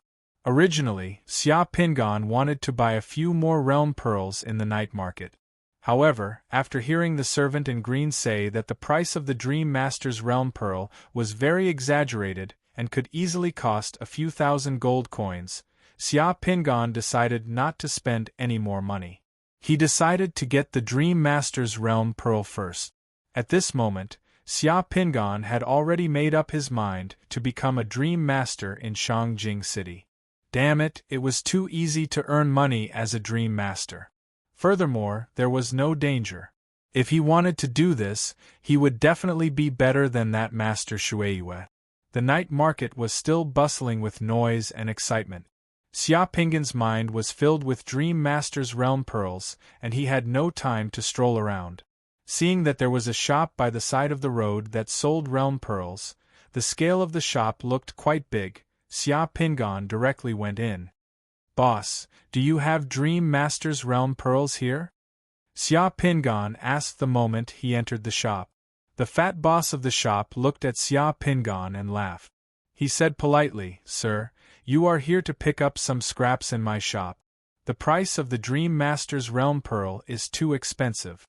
Those who obtain it would usually send it to the auction house. The price at the auction house would be higher. Sir, you can go to the auction house and ask around. Could it be that there are many people who want to buy Dream Master's Realm Pearls? Of course. Those Dream Master's Realm Pearls are not dangerous. Even though the success rate of fusion is not high after fusion, it can increase one's god power and one can master the secret technique of the Dream Development Technique. In the future, one will have an additional ability to earn a living. Naturally, the price will rise. There are more than one type of Dream Master's Realm Pearls? Xia Pingon was stunned. He rubbed his face. He thought that there was only one type of Dream Master's Realm Pearls. Yes, there are a few types of Dream Master's Realm Pearls. As long as one can master those Realm Pearls, one can master the Dream Development Technique. Thank you for telling me. You're welcome. The Realm Pearls sold in my shop are not much more expensive than those sold outside. They are basically the same price. Many of them are sold on behalf of friends. There are many types of Realm Pearls. If you need them in the future, you can come and take care of my shop's business. Seeing that the boss was rather polite and knew how to conduct himself, Xia Pingon looked up at the shop's signboard as he walked out of the shop. He remembered the name of the shop, Forest of Treasures. After confirming that the Dream Master's Realm Pearls could only be found in auction houses, Xia Pingon headed straight for the auction house. On the streets of the Tianyuan Bridge night market, there were a few auction houses of various sizes. Xia Pingon first went to two smaller auction houses to inquire. The answers he received were the same. These two auction houses did not have any Dream Master's Realm Pearls. After which, Xia Pingon headed straight for the biggest auction house in the Tianyuan Bridge night market, the King Rock Auction House. The Rock King Auction House was located in the most prosperous area of the core area of Tianyuan Bridge night market. There was a huge square outside the auction house, which was dozens of times larger than the square outside Carefree Building. There was even a fountain in the square. Outside the auction house, there was a huge golden rock standing with its wings spread out, which was very eye-catching. The entrance of the auction house was at the feet of the golden rock. Behind the entrance was a huge building, which looked like a huge opera house from the outside. The moment Xia Pingan entered the auction house, someone came up to him and asked if he needed any services. After some communication, Xia Pingan finally found out that the Golden Rock auction house had a Dream Master's Realm Pearl. Furthermore, the Dream Master's Realm Pearl would be auctioned off in a small-scale auction 3 days later. The entry ticket for the auction 3 days later was 5 gold coins. Xia Pingan spent 5 gold coins and obtained an entry ticket for the auction 3 days later. After which, he left the King Rock auction house. When Xia Pingan came out of the King Rock auction house, it was already late at night. Some of the stalls in the Tianyuan Bridge night market had started to close. After leaving the night market, Xia Pingan hailed a rental carriage outside the night market and returned to his small courtyard at the foot of Ping Mountain. Tonight's trip to the night market was fruitful. Apart from buying a pile of realm pearls, he had also confirmed how to make money in Shangjing City. Xia Pingan was in a good mood. There were still 3 days before the auction. During these 3 days, Xia Pingan planned to complete the integration of the realm pearls that he had obtained. After which, he would find some time to visit the Shang dynasty's library in Shangjing City to see if he could find some information about the Dark Tower. There were not many people on the road at night. The gas lamps on the road were emitting faint light in the darkness, attracting a large number of mosquitoes to fly around the gas lamps. Occasionally, a carriage would run across the road and the crisp sound of horse hooves would reverberate on the road. After sitting in the carriage for less than half of the journey, Xia Pingan suddenly saw the image of the Tang family's elder in his sea of consciousness. The Tang family's elder in the room was originally resting on the bed. However, all of a sudden, the Tang family's elder opened his eyes and got up from the bed. He swiftly changed into a black robe and put on that oxhead mask. In the blink of an eye, the Tang family's elder transformed into the person who was chasing after Xia Pingan. Seeing that the Tang family's elder had finally transformed, Xia Pingan, who was in the carriage, became spirited. This Tang family's elder was finally going to reveal his foxtail. After doing all this silently, the Tang family's elder came to the study room in the bedroom. After pressing a few buttons on a cabinet in the study room, the cabinet slid open, revealing a pitch-black entrance that led underground. The Tang family's elder entered the underground entrance and restored the study room to its original state.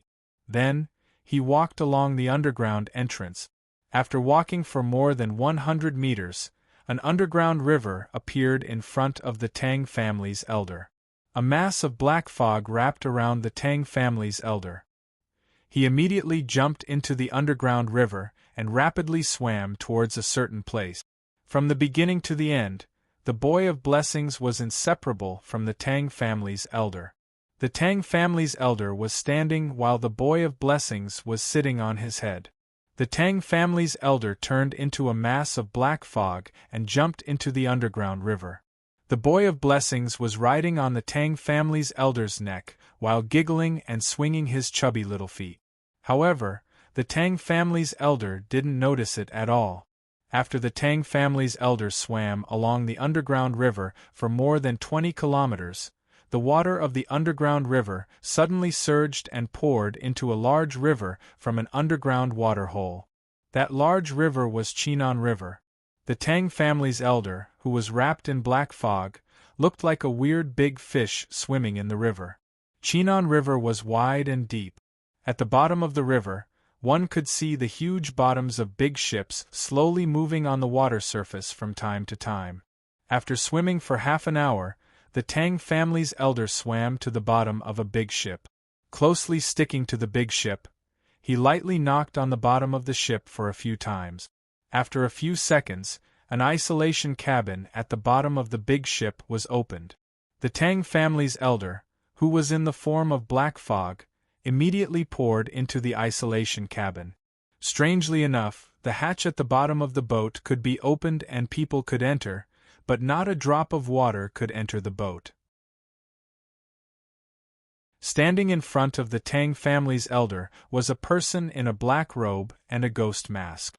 That person was holding a shining blue bead. He pressed a switch of the isolation cabin with one hand, causing the cabin door to slowly close. This water-repelling bead is not bad. With this bead, we can explore the demonic dragon palace at the bottom of the sea. The Tang family's elder said in a hoarse voice, "But it's too troublesome to meet here. This is Shangjing City, right under the eyes of the Judgment Army. We have to be careful," the person holding the bead said.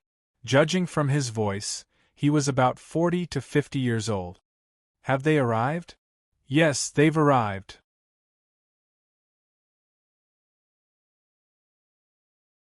Chapter 206. The elder of Tang family then followed the man in a ghost mask forward through the tunnel at the bottom of the ship. Sitting on the head of the elder of Tang family, Boy of Blessings was also looking around curiously. When Xia Pingan was curious about the look of this huge ship, Boy of Blessings had already disappeared from the head of the elder of Tang family. Almost in a split second, he appeared on the chimney of the huge superstructure of the ship. Xia Pingan's vision instantly shifted from the bottom of the ship to the top of the ship. What he saw shocked Xia Pingan greatly. This was a huge cruise ship weighing tens of thousands of tons. It was almost 200 m long with 4 huge chimneys. At this moment, this huge cruise ship was slowly sailing on Chinan River. The deck of the cruise ship was brightly lit with strings of colorful lights. Xia Pingan could even see that a boisterous banquet was being held around the swimming pool on the upper deck of this cruise ship.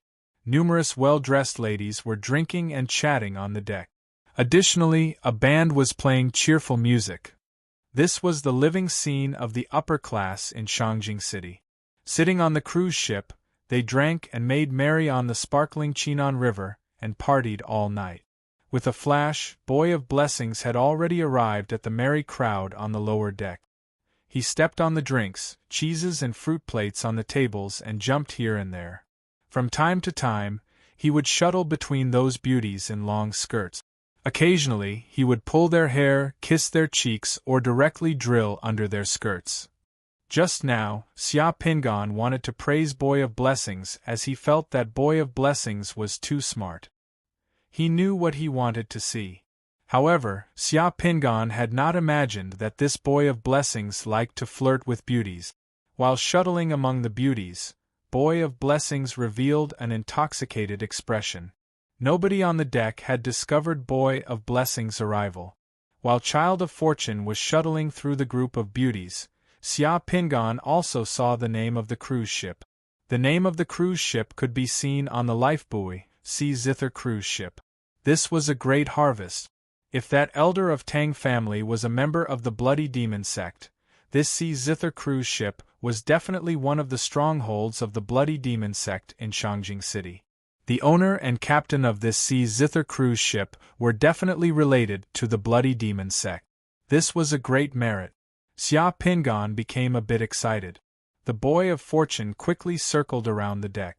In the next second, the Boy of Fortune disappeared from the deck and entered the first floor of the cabin. There was a huge casino covering thousands of square meters in the cabin.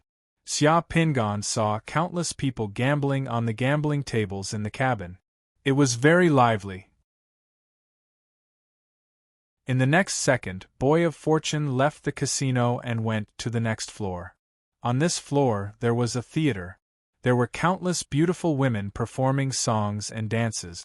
A group of women wearing revealing clothes shuttled through the crowd. From time to time, they would tease the people here. Further down, Xia Pingan saw the kitchen and dining room on the cruise ship. Numerous staff members were busy in the kitchen and dining room. The kitchen was in full swing.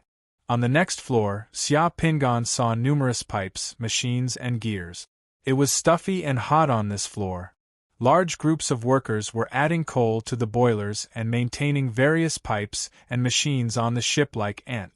The faces of the workers at the bottom of the cruise ship were dark. Most of them were working bare-chested, sweat dripping down their backs. A few people who looked like supervisors were shouting and giving orders in the cabins and engine rooms below with vulgar words. In the blink of an eye, Boy of Blessings had circled around the ship. In the blink of an eye, he returned to the side of the elder of Tang family and sat on his head. One floor below those workers, the elder of Tang family and that man passed through a dark and narrow passage and finally came to a spacious and closed room. There was a long black table in the room. The main seat of the table was a white high-backed chair made of numerous human skulls. There were at least 200 human skulls on that chair. On both sides of the long table, there were chairs made of human hand bones, leg bones, and other bones. In the middle of the long table, blood-red candles were lit. There were a total of 6 people in black robes and ghost masks sitting on both sides of the long table. There were 2 empty seats around the long table. Although there were people in the room, nobody spoke. The atmosphere was weird and cold. After the elder of Tang family and that man entered the room, there were 8 people in the room. The elder of Tang family casually found a seat on one side of the long table and sat down. The man who led the elder of Tang family here was sitting beside the elder of Tang family. The seats on both sides of the long table were full. However, the main seat made of human skulls was still empty. Heh, we haven't gathered for a long time. I wonder why Altar Master has gathered us this time. Is it because he wants to do something big in Shangjing City? A large-scale sacrifice of tens of thousands of people would definitely be very interesting. The demon overlord would definitely reward him handsomely. A person in a black robe sitting opposite the Tang family elder spoke. That person's voice was hoarse. It was impossible to tell whether that person was male or female. Do you have the ability to do that? Another person in a black robe asked coldly. I've already chosen my target. As long as you have the ability to block the Judgment Army in Shangjing City for 4 hours, I will sacrifice over 70,000 people on Long Dragon Island. I will show those bishops of Dark Battle God Church who has the final say on the sea. It's really the Blood Demon Church? This elder of Tang family is really a remnant of the Blood Demon Church. Xia Pingon became spirited at once. But I don't know the identities of the others. What a boastful tone. Although that altar head hasn't shown up, he should be the real leader of the Blood Demon Church in Shangjing City. Just as Xia Pingon was thinking about this, he saw the Boy of Fortune, who was originally sitting on the head of the Tang family elder, jump onto the head of the person next to him. He took out a little bird from under his red doo-doo and peed on that person's head. Then, he jumped onto the head of the person next to him and peed a little more. In the blink of an eye, the other 7 people's heads had been peed on by the Boy of Fortune. Although this urine wasn't as much as what the Boy of Fortune had sprinkled on the heads of the Tang family elders, it still seemed to have a strange effect. When the urine was sprinkled, Xia Pingon saw a faint dark green light appear on the heads of those people. It was very eye-catching, just like a mark. The Boy of Fortune then sat back on the head of the elder of Tang family complacently. I'm afraid that you won't have such a comfortable life on the sea from now on. The one who led the elder of Tang family here opened his mouth. What do you mean? The one who said that he would sacrifice over 70,000 people on Long Dragon Island immediately asked him with displeasure. This is also one of the contents of this gathering arranged by Altar Head. According to the intelligence of our informants, Great Shang Country has recently obtained the 2 key technologies of alloy casting and high explosive for 400 mm huge cannons from Great Ting Country in Wood Flood Dragon Province.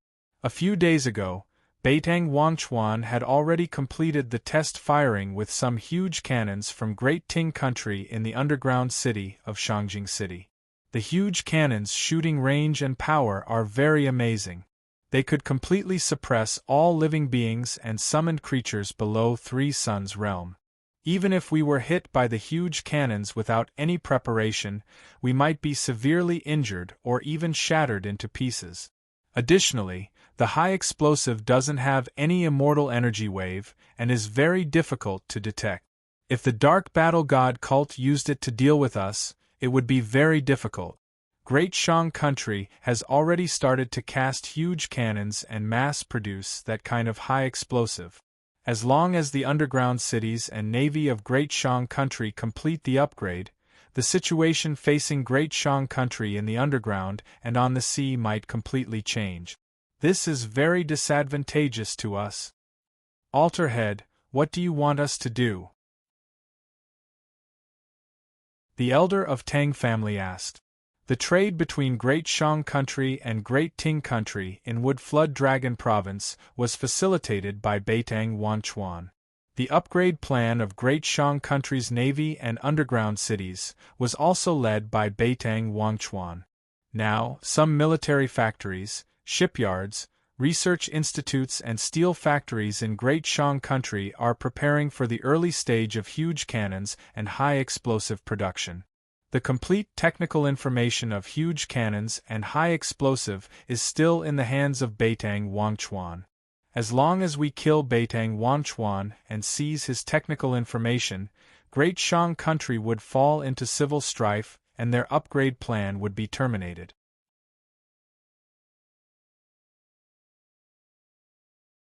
Chapter 207. Beitang Wanchuan? Xia Pingan was too familiar with this name, it was impossible not to be familiar with it.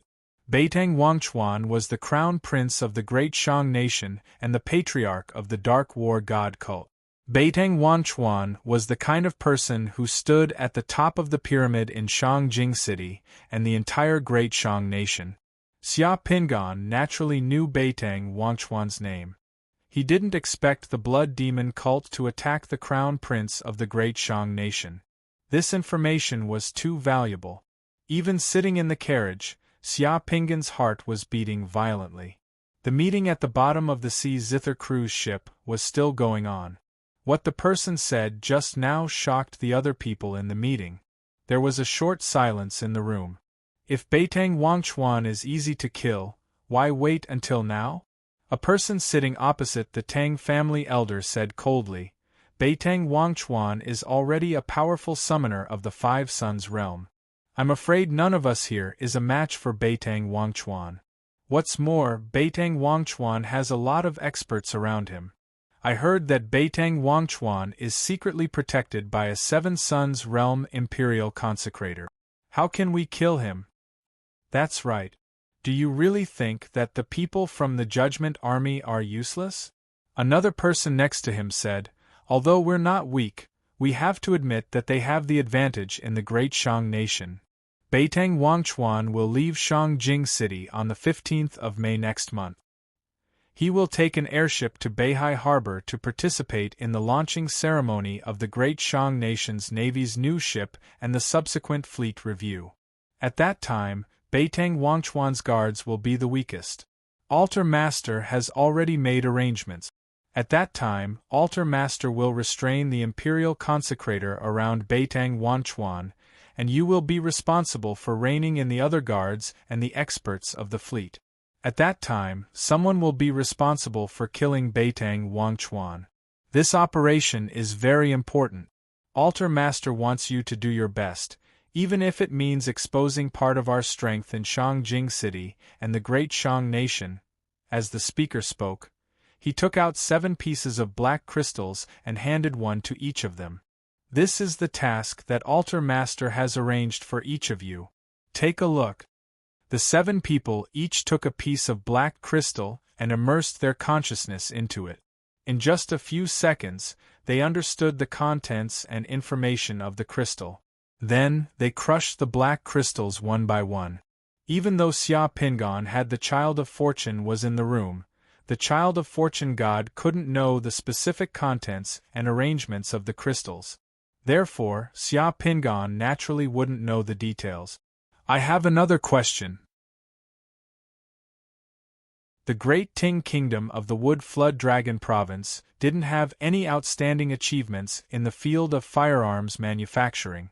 I have never heard of any great craftsmen in the Great Ting Kingdom. Huge cannons and high explosives have always been the key research projects of the military of various countries. However, it is very difficult and the progress of each country is very slow. Why does the Great Ting Kingdom suddenly have such an ability? How can they make breakthroughs in both the huge cannons and high explosives at the same time? Someone in the room asked. This is the second thing that I want to talk about. The reason why the Great Ting Kingdom's firearms research advanced by leaps and bounds in such a short period of time and brought us such a huge trouble is that the Great Ting Kingdom received the help of a spacewalker. Spacewalkers? Are they the people who entered the Yuanxia world from the secondary planes suppressed by the Dark Tower of the Demon Overlord? Yes, it's them. Those spacewalkers are the traitors who overestimate themselves and want to challenge the Demon Overlord's order of the secondary planes. Their strength is generally very weak and can't reach the apex. However, some spacewalkers have unimaginable power in firearms and machinery and can bring us a lot of trouble. This time, the spacewalker who made the Great Ting Kingdom's firearms research advance by leaps and bounds is this spacewalker. What instructions does the Altar Master have? According to the Altar Master's instructions, a few spacewalkers have come from the Gold Moon continent. Some of them may have already arrived in the Shang Kingdom. If the Blood Demon Church encounters those spacewalkers, kill them without mercy. If you can kill a spacewalker, you will be rewarded with an immortal elixir. That person said in a forest-like tone. Immortal elixir. The masked people in the room exclaimed, as if it was an incredible elixir. What do they look like? How do we find them? Someone asked. The person who had just spoken moved his hand and 4 portraits appeared in his hand. These are the spacewalkers who may have already arrived in the Gold Moon continent. Remember, pass down the order. If you encounter them in the future, don't let them live. The 4 portraits were placed on the table. The faces of the people in the portraits were clear and lifelike. Boy of Fortune jumped onto the table and took a look. The faces in the portraits appeared in Xia Pingan's consciousness. When he saw the 4 portraits, Xia Pingan's heart almost stopped beating. That was because Xia Pingan saw his portrait at first glance.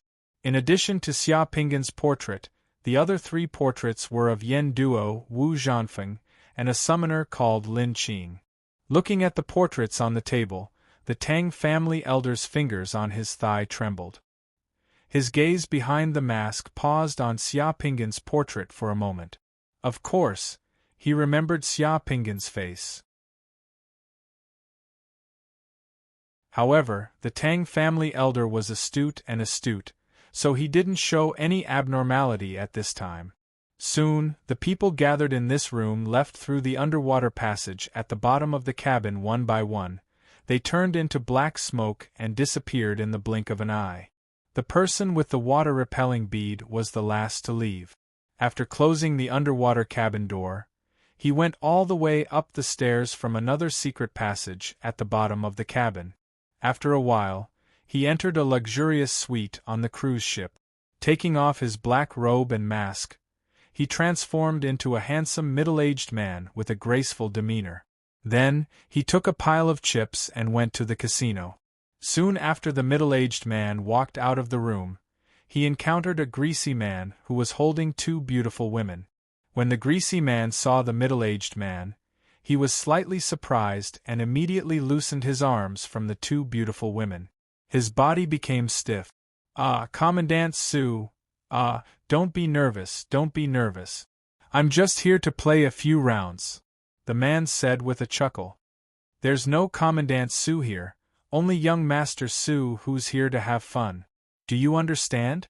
"Yes, yes, yes." The greasy man hurriedly nodded. The middle-aged man patted the greasy man's shoulder and unceremoniously pinched the face of one of the beautiful women. He smiled and said, "Kid, you're quite lucky with women. Enjoy." After saying that, he left. After Commandant Su left, One of the women next to the greasy man curled her lips and said coquettishly, "Who is that person? He's so rude and even pinched people's faces. Why don't you tell us? If you don't want to become bones in this river, just serve me well. Don't ask so many questions, understand?" The greasy man said with some trepidation. The two women nodded. Their expressions changed, and they didn't dare to ask any more questions. Child prodigy of Fortune's figure flashed. He giggled and left the man's head. In the blink of an eye, he caught up with the Tang family elder and rode on his neck. The Tang family elder returned to the great Wan Guild Hall. Not long after he lay on the bed, he heard a knock on the door. "Who is it?" "Elder, it's me, Tang Long, it's so late. Can't we talk tomorrow?" The Tang family elder's dignified voice sounded in the room. "Elder, I just found a warrant for arrest outside. I felt it was a little strange, so I brought it for you to take a look." "Warrant for arrest? What warrant for arrest?" The door opened and Tang Long came in, holding Xia Pingan's warrant for arrest. "Elder, look. Isn't this the person who was hit by the soulless technique? I didn't expect this person to also be in Shangjing City. He's actually wanted." Seeing Xia Pingan's face on the warrant for arrest, the Tang family elder's expression changed slightly. "Guest, we've arrived at Changle Alley." The carriage stopped at some point. The coachman got off and respectfully opened the carriage door for Xia Pingan. Only at this time did Xia Pingan, who was in the carriage, wake up from his daze. The gas lamps on the side of the road outside were lit, and several grand mansions and courtyards were faintly discernible in the darkness. The sound of the night watchman echoed in the darkness, and the street next to Ping Mountain was quiet and peaceful. But to Xia Pingan, he only felt that the night of Shangjing City was filled with danger, making his heart palpitate.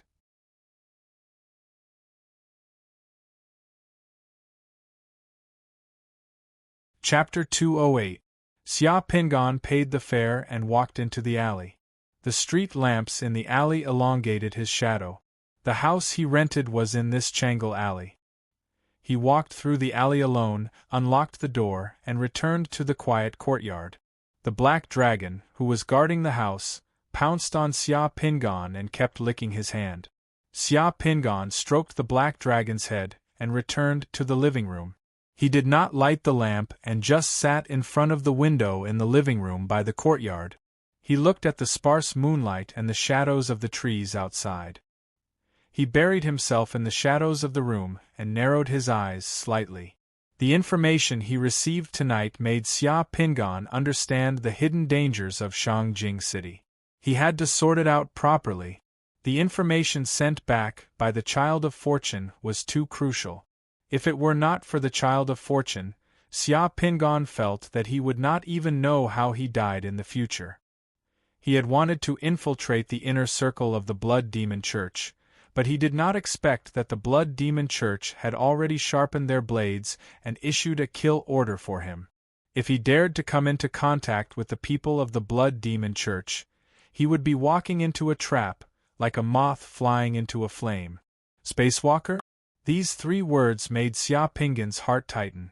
The Blood Demon Church already knew his identity and origin, which made Xia Pingan feel a huge sense of danger. He was not the first spacewalker to come to this world.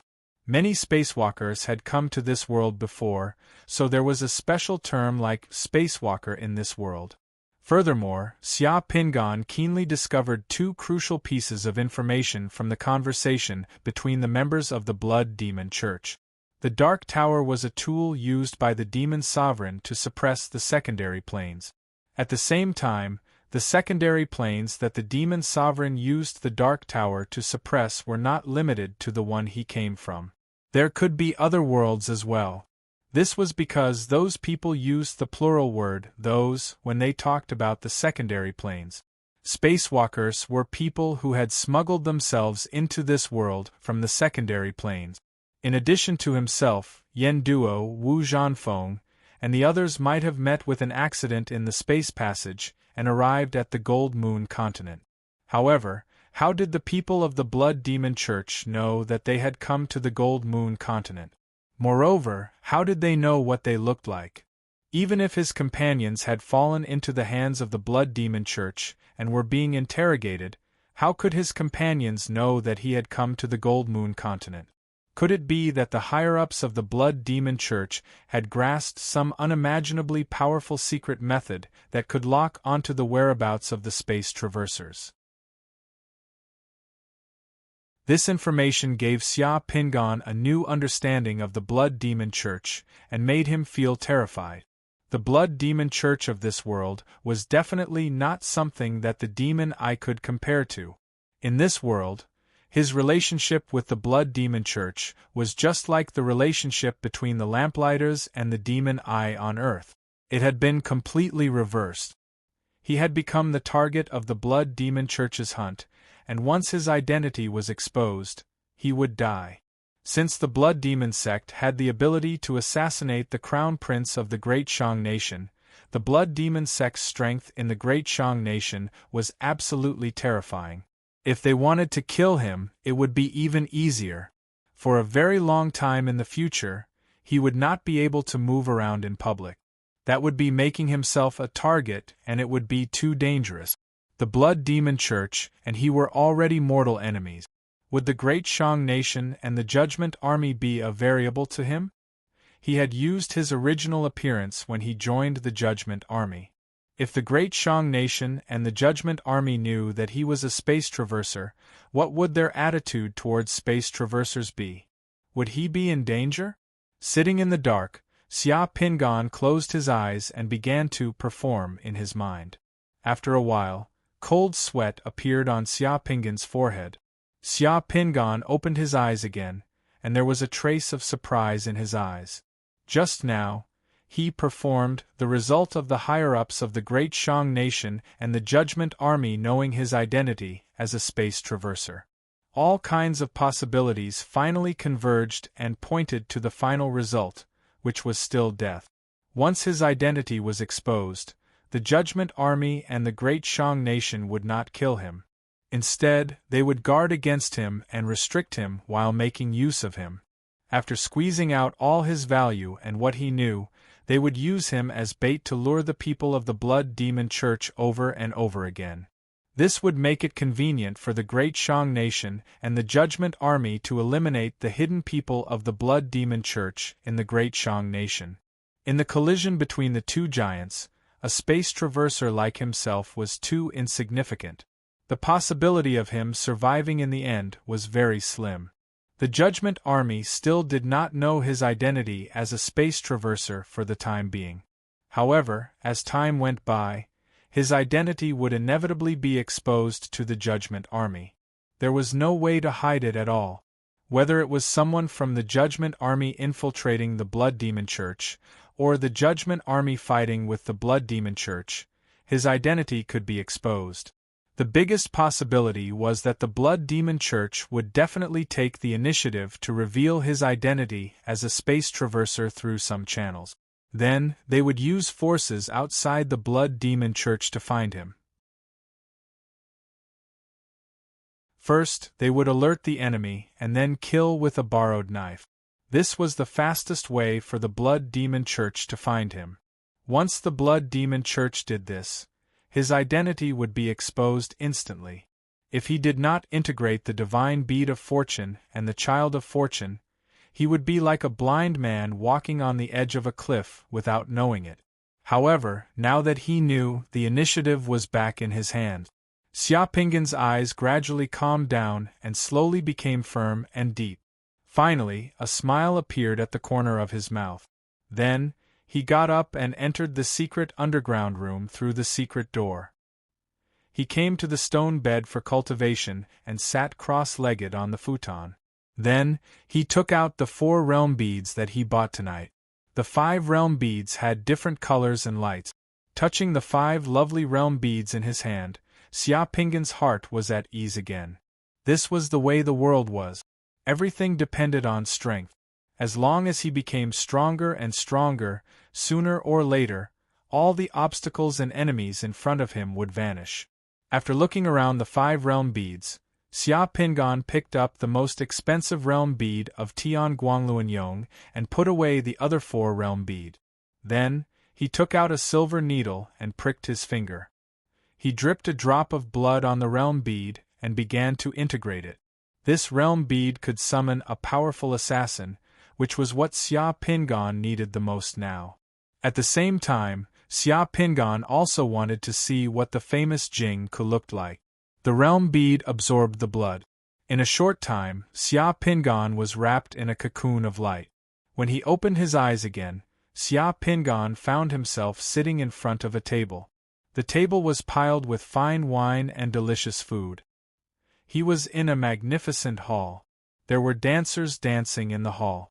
Apart from himself, there were 5 people sitting in the hall. A young man in luxurious clothes was sitting at the table next to him. On both sides of the hall there were 4 tables with 4 people sitting there. Everyone was eating and enjoying the song and dance. Sir, you have been a hero all your life. You are wise and brave. When you were young, you traveled to various countries. You must have seen many powerful and brave people. Now, in this hall, who do you think is the bravest among the 4? Xia Fu, Song Yi, Qin Weiyang, and Jing Ku? The young man in luxurious clothes next to him asked. Xia Pingan tilted his head and looked at Yen Crown Prince Dan. To be honest, Yen Crown Prince Dan was very handsome. He was tall and had fair skin. His face was angular and had a valiant aura. Just by looking at his appearance, this Yen Crown Prince Dan was more than 100 times better than many of the so-called fresh meats. People who dared to assassinate the king of Qin did not lack courage and boldness. However, the only thing was that Yen Crown Prince Dan had slanted eyes and thin lips. Although his manner of speaking was amiable, Xia Pingan could tell at a glance that this guy was very scheming. He was the kind of person who would do anything to achieve his goals. To be honest, Xia Pingan did not like Crown Prince Dan. To a certain extent, Crown Prince Dan was just an aristocrat of the Yen Kingdom who was unwilling to let all his power and wealth be washed away by the torrent of history. He liked to play tricks and play tricks. Tian Guang, who had done his best for Crown Prince Dan, was a hero of his generation. In the end, he was forced to commit suicide by Crown Prince Dan. It made people sigh. Qin Weiyang, who was favored by Crown Prince Dan, was scared stiff in front of Qin Shi Huang. He did not even dare to move. In order to win over Jing Ku, Crown Prince Dan had used all kinds of methods to make Jing Ku feel indebted to him and that he could only work for him. He did not know if chopping off Crown Prince Dan's head now counted as changing history. What would happen if he merged with this realm pearl? Xia Pingan looked at the long sword beside his hand and then at Crown Prince Dan's neck. This thought suddenly flashed through his mind, however. This thought only flashed through his mind. This realm pearl was too expensive. Since it could be merged successfully, Xia Pingan did not want to take unnecessary risks for an unknown result.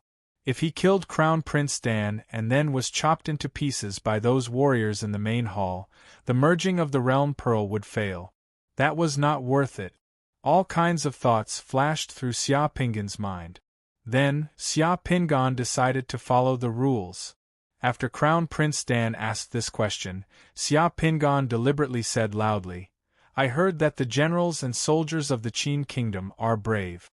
The Qin Kingdom's bows and arrows are the best in the world. They are invincible. I'm afraid that no one in the Yen Kingdom and the Crown Prince's subordinates dare to compete with the Qin Kingdom's warriors." Xia Pingan's words were heard by all the people in the main hall. Crown Prince Dan looked stunned.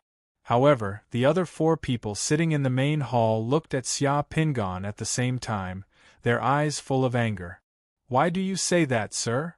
Crown Prince Dan was also stunned. Xia Pingan laughed out loud and pointed at the other 4 people in the main hall who had different expressions.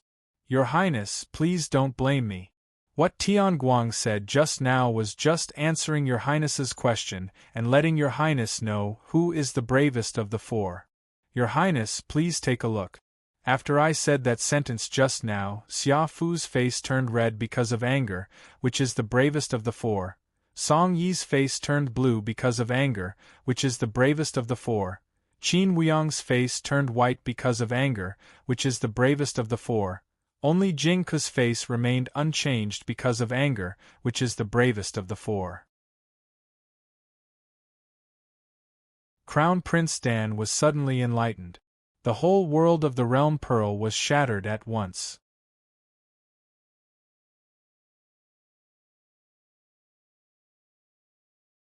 Chapter 209. This Realm Pearl was fused too quickly. It was the fastest of all the Realm Pearls that Xia Pingan had fused. It only took him 2 sentences to complete the fusion. The entire process took less than 3 minutes. The world of the Realm Pearl had already shattered and the fusion was successful. Xia Pingan, who was sitting cross-legged in the underground secret room, opened his eyes. He took out his pocket watch and glanced at it. Only 1 minute had passed and the fusion of the Realm Pearl had already been completed. In the secret mandala, there were 36 more divine light balls in the vault of heaven. At the same time, there was a statue of Tian Guangluan Yong in the mandala. In the statue, Jing Ku was sitting in front of a table, his expression unchanged. The Yong character in the Mountain of Golden Characters had also been activated. After that, Xia Pingan continued to take out Realm Pearls to fuse. In one go, he perfectly fused the remaining 4 Realm Pearls. Su Gao's Realm Pearl was about the great craftsman Su Gao building Wanshou Palace during the Jiajing period of the Ming dynasty. Back then, Wanshou Palace caught fire and the Jiajing Emperor wanted to rebuild it. This was a huge project. In the end, Lei Li, the Minister of Works, appointed Su Gao to be in charge of the reconstruction. Su Gao adapted to local conditions. He used the materials and bricks of the old Wanshou Palace, together with the materials stored in Taiji, Shangxi Second Factory, and the old bricks from the West Court to gather all the materials. Then, he recruited the beggars and refugees in the capital, as well as the soldiers who had not participated in the training, to participate in the reconstruction. In the end, he only received a small amount of money from the Scrivener Department of the Ministry of Works. The imperial court and the great Ming dynasty did not feel burdened at all. He rebuilt Wanshou Palace, earning the praise of the imperial court and the common people. As long as one understood this historical fact, fusing with this realm bead would be a piece of cake, aside from taking some time. The Realm Pearl with the name Xiaopumin was also very simple to fuse with. Most people did not know the name Xiaopumin, but those who studied history, especially the history of the Song dynasty, would definitely know this person. During the Jingkong incident, Xiaopumin, who was an official of the Song dynasty's Ministry of Revenue, was captured by the Jin. The Jin wanted to capture all the members of the imperial family in the capital, so they went to the Imperial Ancestral Temple to find a large number of imperial genealogies for Xiaopumin to identify. Under those circumstances, Xiaopumin took advantage of the fact that the Jin people were not paying attention and secretly threw 2 to 3/10 of the Song royal family's genealogy into the fire. In the end, the 2 to 3/10 of the royal family in the capital of the Song dynasty were spared. Xia Pingan, who had transformed into Xiaopumin, risked his life to burn more than half of the genealogy records of the Song dynasty royal family. In the end, he escaped from the hands of the Golden Men and rewrote history again. In the end, the Divine Power Realm Pearl gave Xia Pingan an additional 120 points of divine power.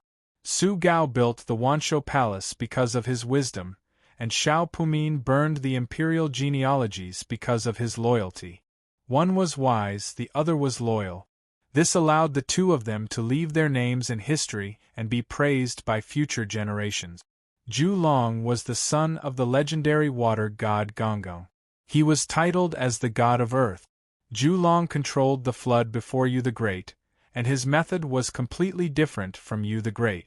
Xia Pingan, who had fused with Zhu Long's boundary pearl, once again controlled the flood in the boundary pearl. However, this time, he didn't control the flood by digging. Instead, he used earth. Inside the boundary pearl, Xia Pingan commanded the tribesmen living in the plains to accumulate large mounds of earth on the ground before the flood arrived. When the flood arrived, everyone would go to the mounds to avoid the flood. At the same time, according to historical records, Xia Pingan also recorded that each mound could only house 25 families.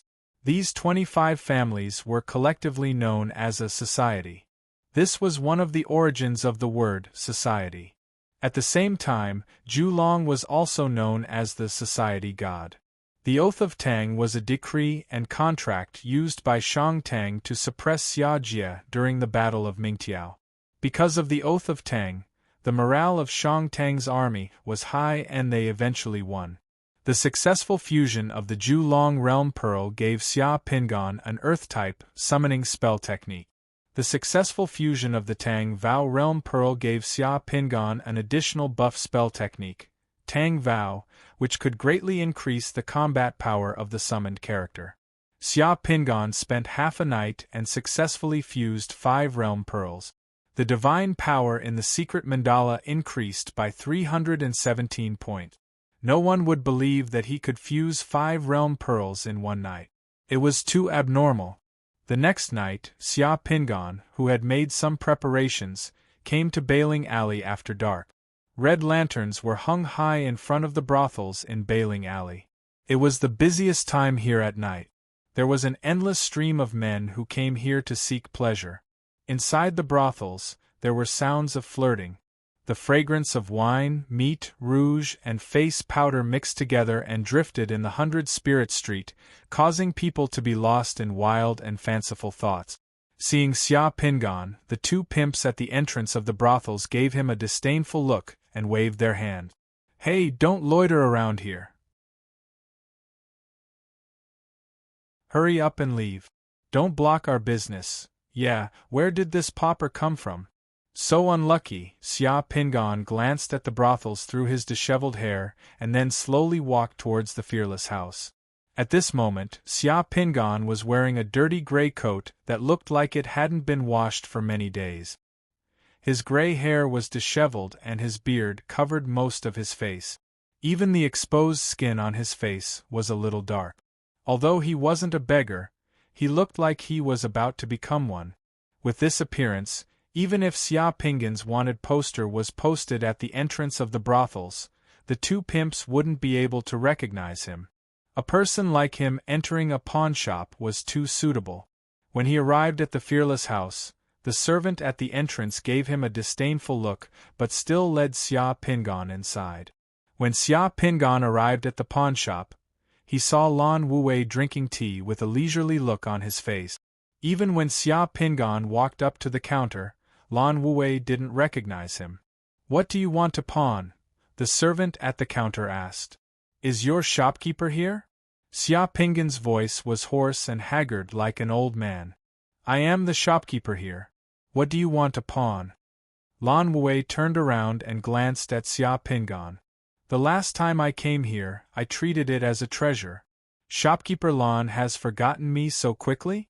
I still have some things here. Do you want to take a look?" Xia Pingan raised his head and glanced at Lan Wuwei.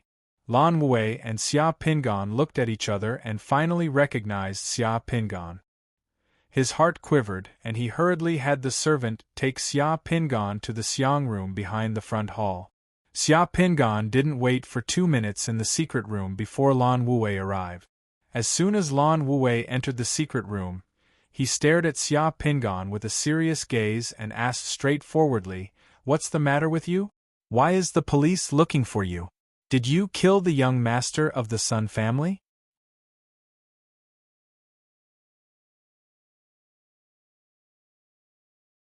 Chapter 210. Xia Pingan ignored Lan Wuwei. Instead, in front of Lan Wuwei, he slowly took off his wig and the beard that was stuck on his face, revealing his original face bit by bit. Xia Pingan didn't use the ability of the mask. Instead, he changed his appearance to meet Lan Wuwei through the means of makeup. That strange mask was one of his trump cards for survival in Shangjing City.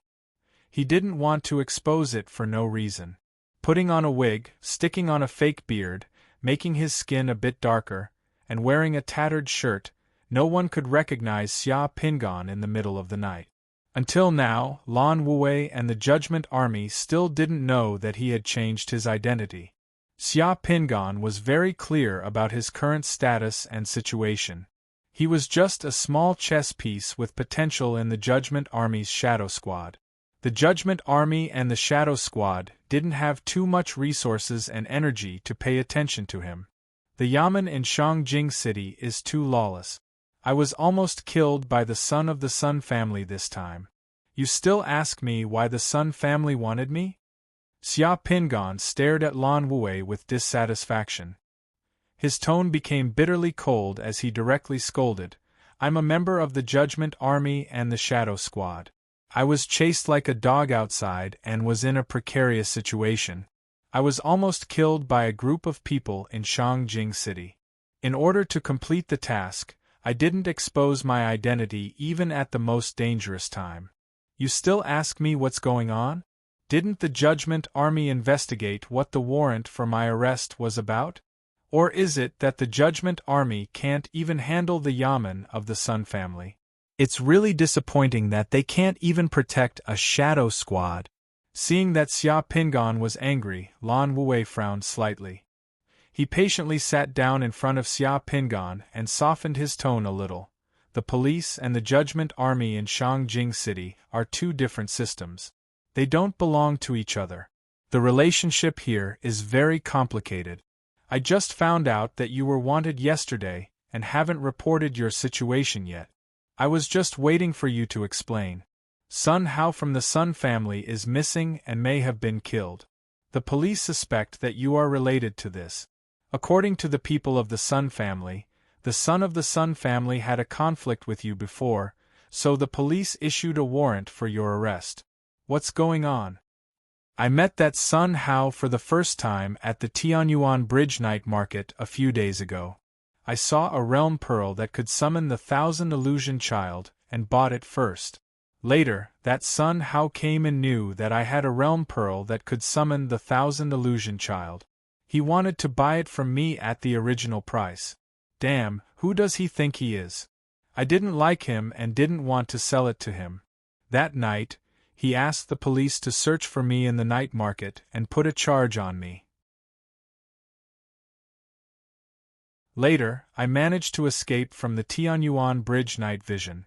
Damn, I didn't expect that Shangjing City would be so chaotic that a young master of the Sun family could mobilize the police to arrest a summoner at will. Xia Pingan told the story of his conflict with Sun Hao bit by bit. At that time, I didn't think too much about it.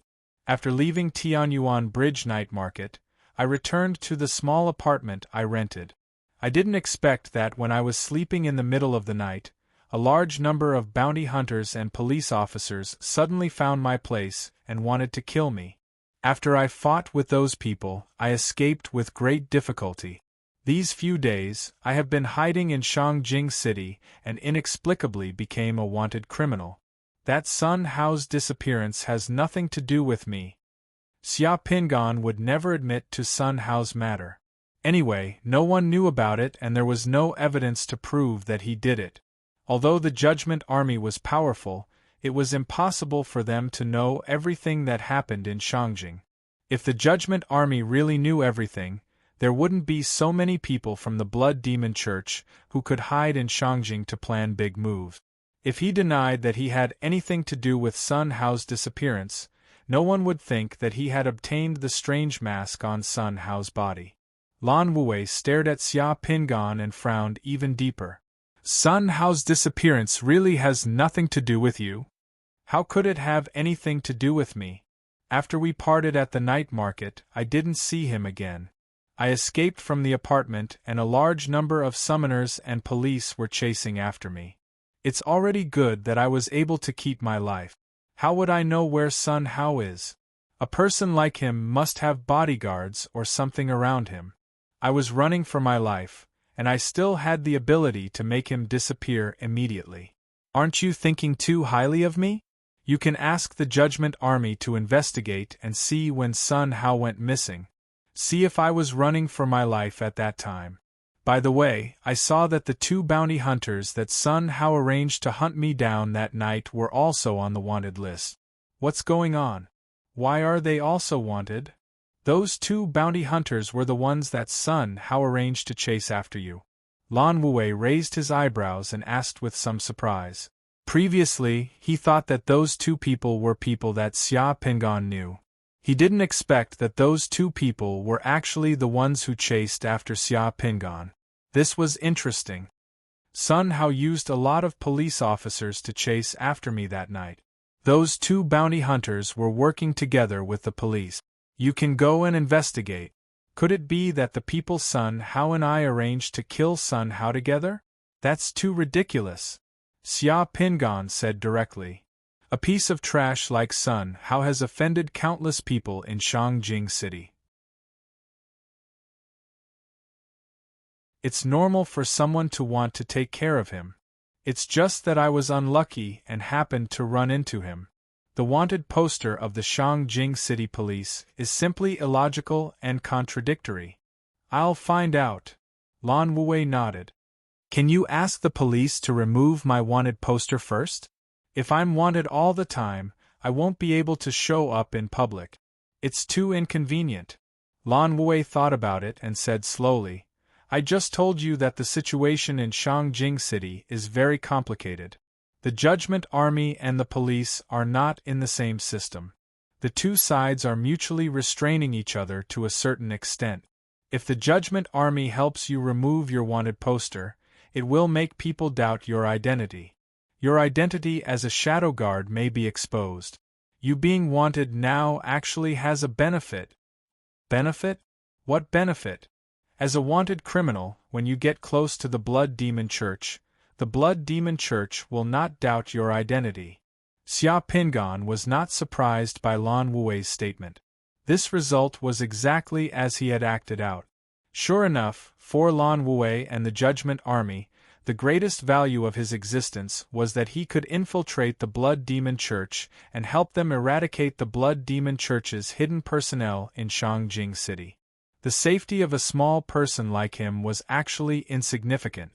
He was just a small screw in the huge violent machine of the Judgment Army and the Shadow Guard. Seeing Xia Pingan's unhappy face, Lan Wu continued to comfort him and solemnly said, Don't worry.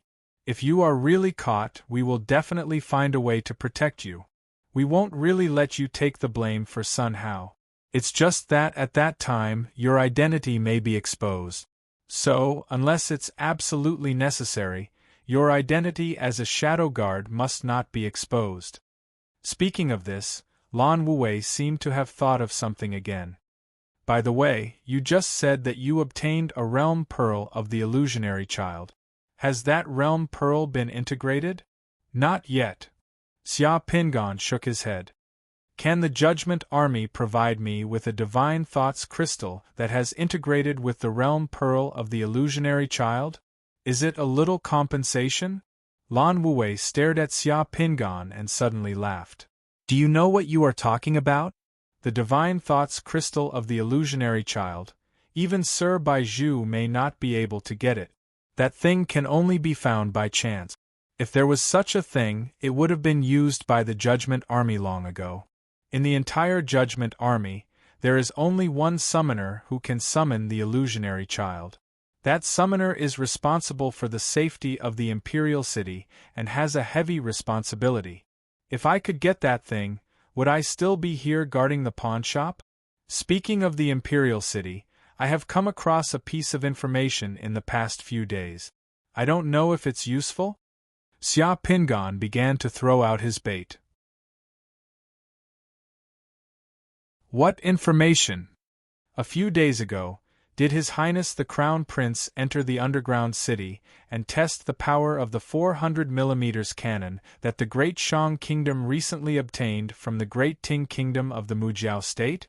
Moreover, His Highness the Crown Prince has secretly arranged for some institutions and factories in the Great Shang Kingdom to prepare to imitate the production? Lan Wei was slightly stunned, and then his face completely changed. His eyes flashed, because he didn't know the information that Xia Pingan had just revealed. The whereabouts of His Highness the Crown Prince when he entered the underground city, the technology of the 400mm cannon that the Great Shang Kingdom obtained from the Great Ting Kingdom, and His Highness the Crown Prince was secretly preparing to produce the 400mm cannon. All these information were top secrets of the Great Shang Kingdom. Even he couldn't access this information at his level. How did Xia Pingan know about it? How did you know? Lan Wei immediately asked. I came into contact with a person in the past few days. That person told me.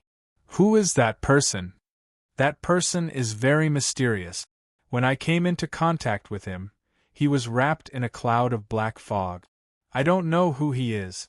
I found that he might have already known my identity in the Judgment Army and deliberately revealed this information to me. Lan Wei frowned tightly. Why did he reveal this information to you? He wants to make an exchange with me. When he told me this information, he said that it was just a greeting gift to prove the truth of his word. If this information is useful, he is willing to tell me the identity of a member of the Blood Demon Church hidden in Shangjing City. The premise is that I have enough resources to exchange with him. Hearing the words Blood Demon Church, Lan Wei couldn't sit still anymore. He immediately stood up. What does that person want? Immortal spring from the 1-sun realm to the 4-sun realm, and 20,000 gold coins in gold notes. Xia Pingan said what he wanted without even blinking. Those members of the Blood Demon Church who gathered on the cruise ship last night would never have imagined that Xia Pingan could sell them like pigs in the blink of an eye.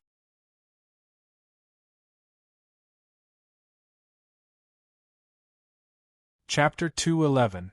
The condition that Xia Pingan had just proposed was a condition that the Judgment Army might accept after thinking about it for an entire night.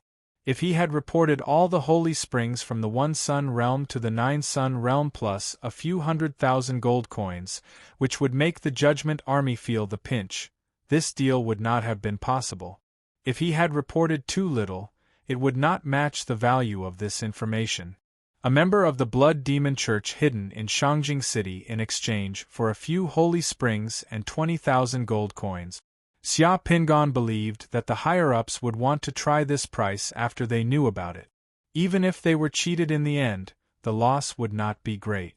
Lan Wei was not an idiot. He was in charge of contacting Xia Pingan in the Shadow Squad, which also proved his ability. When Xia Pingan mentioned the illusory child and the information related to the Crown Prince and the Blood Demon Church, a thought flashed through Lan Wei's mind. Could it be that Xia Pingan had integrated with the illusory child's realm pearl, and then, however, this thought only flashed through his mind and was immediately rejected by Lan Wei. Even if Xia Pingan had integrated with the illusory child's realm pearl, there was an expert beside the Crown Prince, and the illusory child could not get close to him. Furthermore, the Crown Prince should have arrived in the underground city a few days ago. At that time, Xia Pingan had not obtained the illusory child's realm pearl.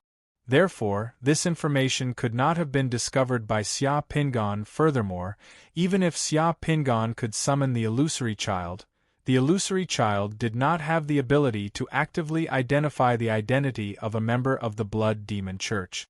Xia Pingan could not have immediately found a member of the Blood Demon Church after integrating with the Realm Pearl. If a member of the Blood Demon Church could be found so easily, there would definitely be no place for them in the entire Shangjing City. In summary, the information that Xia Pingan brought was of great value and had to be taken seriously. The resources required for the condition you just mentioned have already exceeded the upper limit of the resources I can mobilize with my authority. I also have those holy springs in my pawnshop. I have to ask my superiors for advice. Lan Wei said immediately. Okay. Xia Pingan nodded. If the higher-ups agree, how will the exchange be carried out? Give me the item, and I'll give it to that person. That person will tell me the information, and I'll send the information back. You'll be the middleman? Yes, that person doesn't seem to want to have direct contact with the Judgment Army. I guess it's because I'm too weak, so he's more at ease with me. How do you find that person? I can't find him. As long as I leave this place, he will come and find me. Wait here for a moment.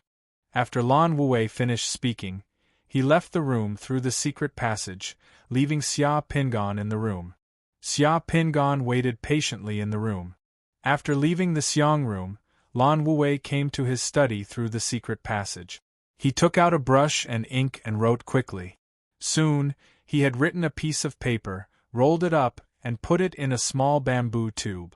After doing this, Lan Wei pushed open the window of the study. Mist flashed in his hand, and a dark green egg was summoned. In the blink of an eye, the egg broke open, and a dark green bird came out of the egg. It stood on his palm and jumped around. The dark green bird ate the eggshell, and its body grew in the wind. It became the size of a sparrow. Its whole body was dark green, and it was very agile. Lan Wei picked up the small bamboo tube in his hand. The dark green bird swallowed the small bamboo tube and flapped its wings, making a slight buzzing sound. With a buzz, it flew out of the window of the study as fast as lightning and disappeared in the blink of an eye. After leaving the study, Lan Wei continued to the front hall of the pawnshop. More than 40 minutes later, a customer came to the Fearless house. That customer said that he wanted to pawn his family heirloom. Lan Wei led the customer to another secret room. Less than a minute after the customer left, Lan Wei appeared in the Xiang room again and saw Xia Pingan. Lan Wei moved his hand and a small wooden box appeared in his hand. He placed the box on the table in front of Xia Pingan. Everything is here. Xia Pingan opened the box and took a look. There were 4 bottles of different radiance in the box. The contents of the 4 bottles were the holy spring from the 1 sun realm to the 4 sun realm. In addition to these 4 bottles, there were 20 gold notes with a face value of 1,000 each in the alley.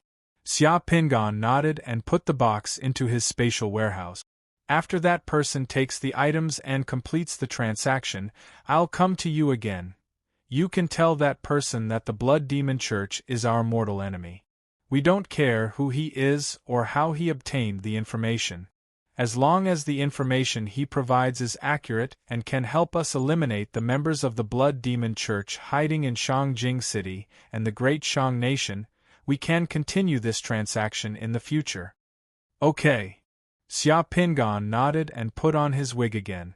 After fixing his beard, he left the secret room. 20,000 gold coins and 4 holy springs were in his hands. As long as he grasped the key information and could make use of the situation reasonably, everything was that simple. The wealth and resources that ordinary people could not hope to obtain in their lifetime came just like that. Xia Pingan walked out of the Fearless house and came to the alley outside. Everything was normal in the alley. There were not many people. Only the entrance of the brothel with red lanterns hanging in the distance was still lively. This was not a transaction between the mysterious person and the Judgment Army, but between Xia Pingan and the Judgment Army. The Judgment Army had become Xia Pingan's information channel. Was the transaction completed? Of course not.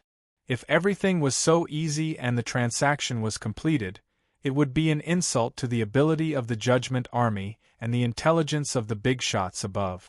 A mysterious person who knew the whereabouts of His Highness the Crown Prince and the secrets of the Shang Nation, as well as the hidden members of the Blood Demon Church in Shangjing City. It was impossible for the big shots not to dig that person out. Although the item was in his hands, he could not use it now. Although everything was normal and Xia Pingan did not find anything unusual, Xia Pingan knew that he must have been targeted by the experts of the Judgment Army. Xia Pingan walked to the other side of the box, just like how he came. However, with a thought, the lively and cute child of fortune wearing a red doudou suddenly appeared beside him. The Child of Fortune first jumped onto Xia Pinggan's shoulder and looked around. In the next second, the Child of Fortune's figure flashed and disappeared from Xia Pinggan's shoulder. The Child of Fortune jumped into the shadow of a park not far from the alley. He sat on a person's head in the shadow of the void and pointed below his butt. There was nothing under the Child of Fortune's butt. There was no one at all, but Xia Pinggan's heart jumped slightly. He knew that the Child of Fortune had found a person who could be invisible.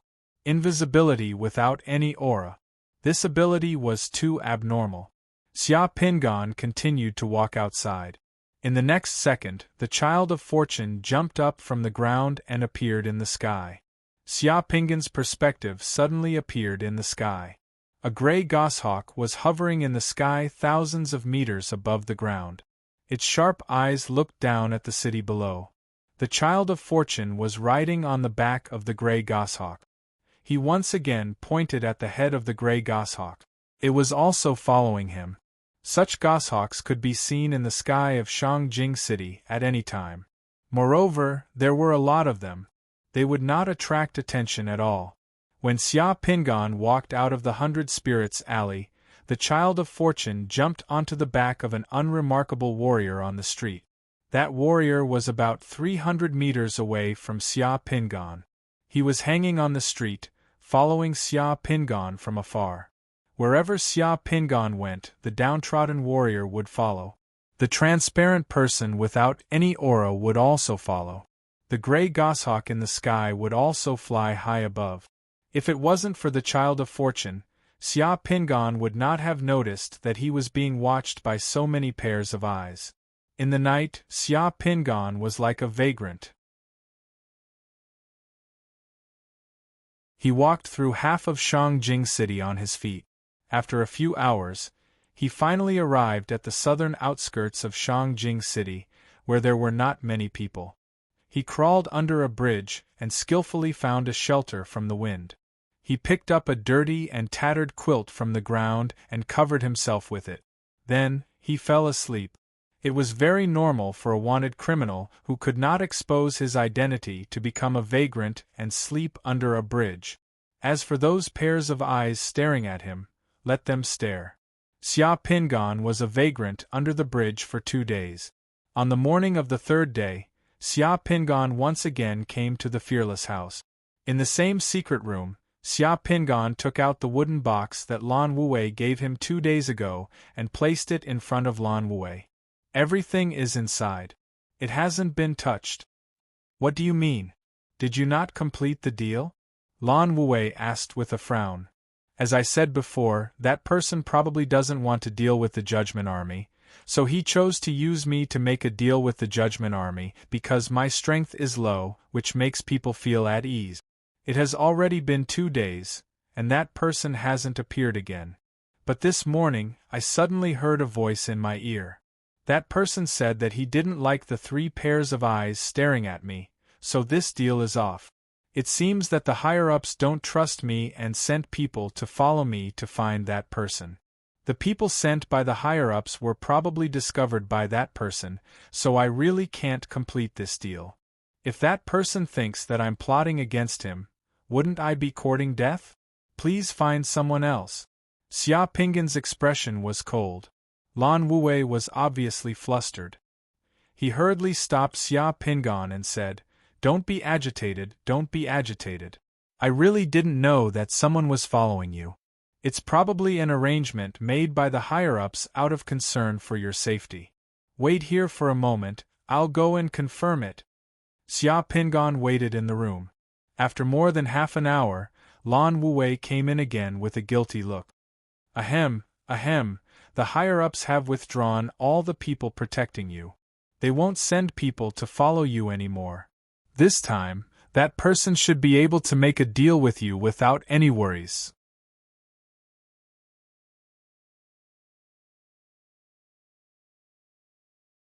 Chapter 212. After listening to Lan Wei's words, Xia Pinggan nodded slowly, but his face was still cold. I know that the higher-ups want to know the identity of that mysterious man, but I hope that the next time they send someone to monitor me, They can let me know so that I can be mentally prepared. I won't be kept in the dark like this time. If that person thinks that I'm deliberately luring him into a trap, have you thought about my personal safety? I'm only a one-sun realm summoner now, and that mysterious man is much stronger than me. If he takes revenge on me, can I still survive? Ahem. Lan Wui's face was a little embarrassed. The Shadow Squad is like this. They are always taking on dangerous missions. To be honest, I didn't know that the higher-ups sent someone to monitor you. I'm not responsible for these missions. They probably didn't tell you or me that those people watching you are actually protecting you indirectly. Protecting me? Xia Pingon laughed at himself. Thank you very much. I didn't know that a one-sun realm summoner like me could be secretly protected by a few experts. Now that the mysterious man knows about my relationship with the Judgment Army, I can't continue the mission to get close to the Blood Demon Church. If I infiltrate the Blood Demon Church, my life will be in the hands of that person, and my life will be controlled by others. If he's in a bad mood one day and reveals my identity to the Blood Demon Church, I'll definitely die. The higher-ups have already considered this point. Since your identity has been known by others, it's not suitable for you to infiltrate the Blood Demon Church. It's not good for you and the Judgment Army, and you can be easily used by others. We will arrange for other Shadow Squad to continue the mission of infiltrating the Blood Demon Church. Your main task now is to get close to that person and keep in touch with him. Once there is any news from that person, you must let us know as soon as possible. Lan Wei said seriously. Since there's no need for me to infiltrate the Blood Demon Church, shouldn't my arrest warrant be cancelled? If it's not cancelled, I can't continue to appear in public in Shangjing City. I can only continue to hide. That's not a good life. We have already investigated the situation that night. Indeed, as you said, it was Sun Hao who was causing trouble from the beginning to the end. Before he disappeared, he had just gotten into a very unpleasant situation with the bounty hunters he hired. At that time, you were still being hunted. There was no evidence to prove that it was you who did it. Those two bounty hunters are very suspicious. Wait a few days, the ruling army will find a way to revoke your arrest warrant. This was good news. Xia Pingon heaved a sigh of relief in his heart. All right, then I'll wait for your news. As soon as Xia Pingon walked out of the Fearless House and 100 Spirits Alley, he called Child of Fortune out again. Child of Fortune appeared out of thin air, swinging his legs as he sat on Xia Pingon's shoulder. His head looked around until Xia Pingon left the bustling downtown area of Shangjing City. Only then did he shake his head at Xia Pingon. Xia Pingon was finally relieved. In order to obtain the most important information, the Judgment Army decisively gave up monitoring him. Compared to figuring out the identity of the mysterious man, it was more important for the Judgment Army to dig out the members of the Blood Demon Church hidden in Shangjing City. In the eyes of the higher-ups of the Judgment Army, the mysterious man should also be an enemy of the Blood Demon Church, but he did not completely trust the Shang Kingdom. Therefore, he chose Xia Pingon, a weak member of the Shadow Guard, to communicate with the Judgment Army. On the one hand, he wanted to use the Judgment Army to eliminate the members of the Blood Demon Church. On the other hand, he wanted to gain benefits and resources from the Judgment Army without exposing his identity. The mysterious man was very cunning and cautious. Moreover, his secret techniques were strange and unpredictable. He could even discover the experts and arrangements that were watching Xia Pingon. There were crouching tigers and hidden dragons in Shangjing City, and experts from various forces gathered there. A person with such thoughts and abilities was probably not a nobody. Let's see if the information from the mysterious man is reliable. This should be the understanding of the higher-ups of the Judgment Army about the mysterious man. After Xia Pingon's performance of loosening the reins only to grasp them better, He had successfully made the higher-ups of the Judgment Army believe in the existence of the mysterious man. They were all waiting expectantly for Xia Pingan's information. At this point, the Holy Spring and the gold notes of 20,000 gold coins were officially in Xia Pingan's pocket. Since he was not being watched, Xia Pingan became a free man again. He could follow the plan step by step. At night, when the lanterns were lit, Xia Pingan, who was dressed in luxurious clothes, changed into the appearance of Yang City again. He took a rental carriage to the night market of Tianyuan Bridge. "Sir, we have arrived at the King Peng auction house." The coachman opened the door for Xia Pingan, and the magnificent door of the King Peng auction house appeared in front of Xia Pingan. "Okay, thank you. Keep the change." Thank you. Xia Pingan got out of the carriage and took out a few silver coins to pay the fare. Then, he walked toward the door of the King Peng auction house while the coachman thanked him. There were many luxurious four-wheeled carriages parked in the square outside the King Peng auction house. It was much livelier than when Xia Pingan came 3 days ago.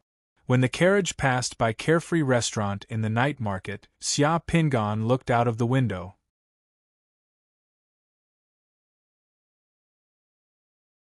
There were still many people queuing outside Master Shueyue's Carefree Restaurant, waiting for Master Shueyue to interpret their dreams. The business was booming. Tonight, the King Peng auction house would be auctioning the Dream Master's Realm Pearl. Xia Pingan was determined to get the Dream Master's Realm Pearl. After showing the auction ticket that he had purchased 3 days ago, Xia Pingan entered the auction house and followed the signboard to the auction house's Earth-ranked auction hall.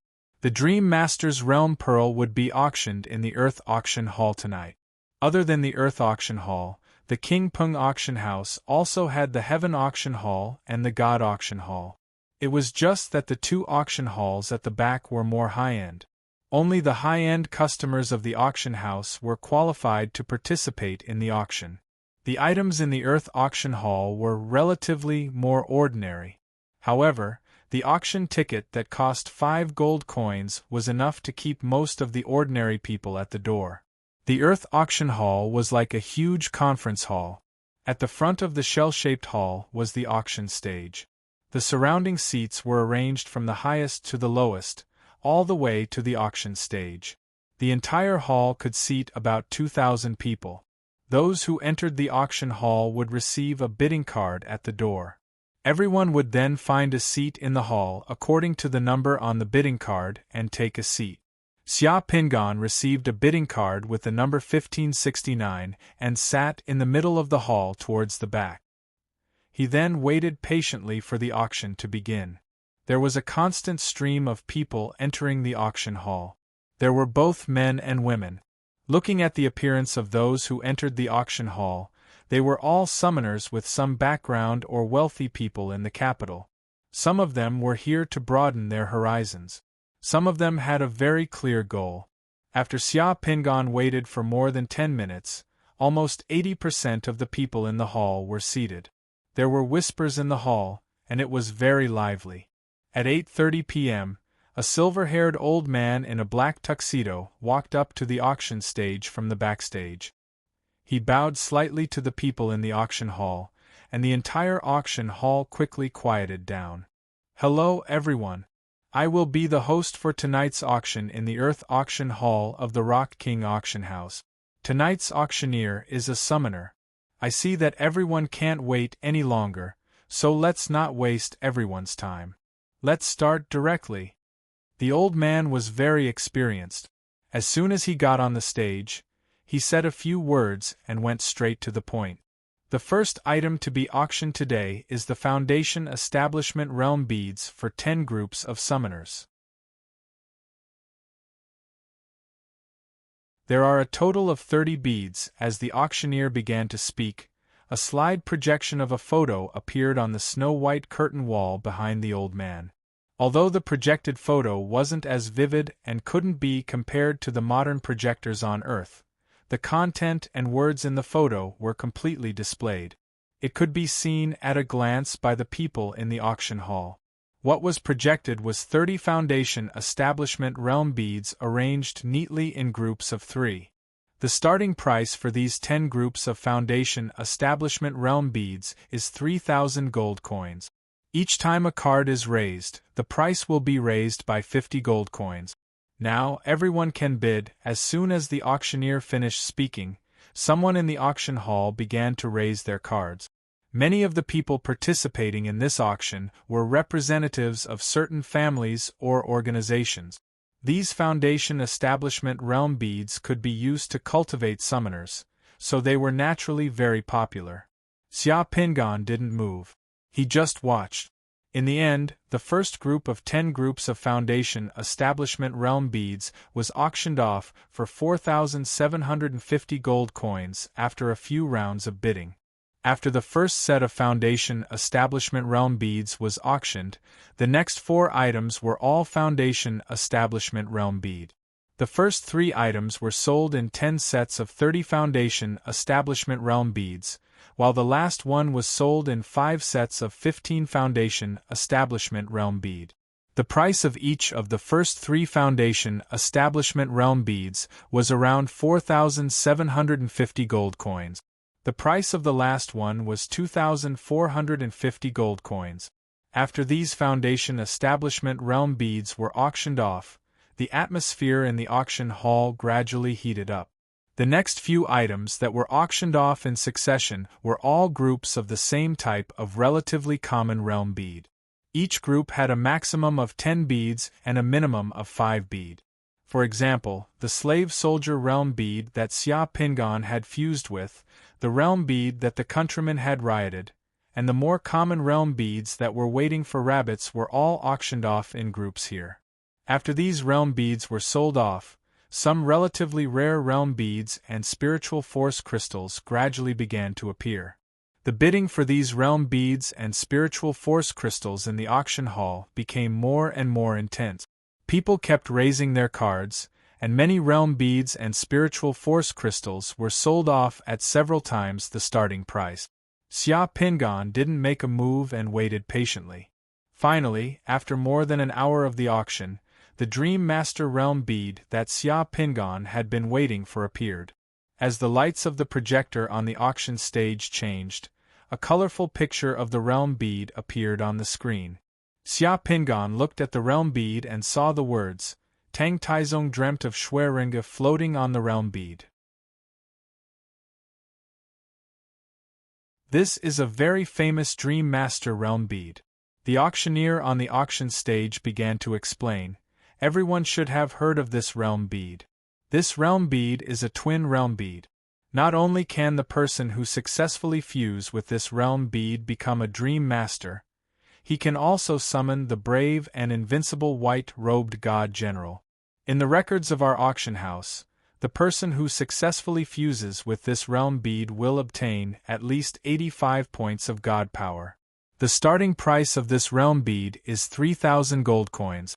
Each bid must be at least 200 gold coins. You can bid now. As the auctioneer finished speaking, a few signs were raised in the auction hall.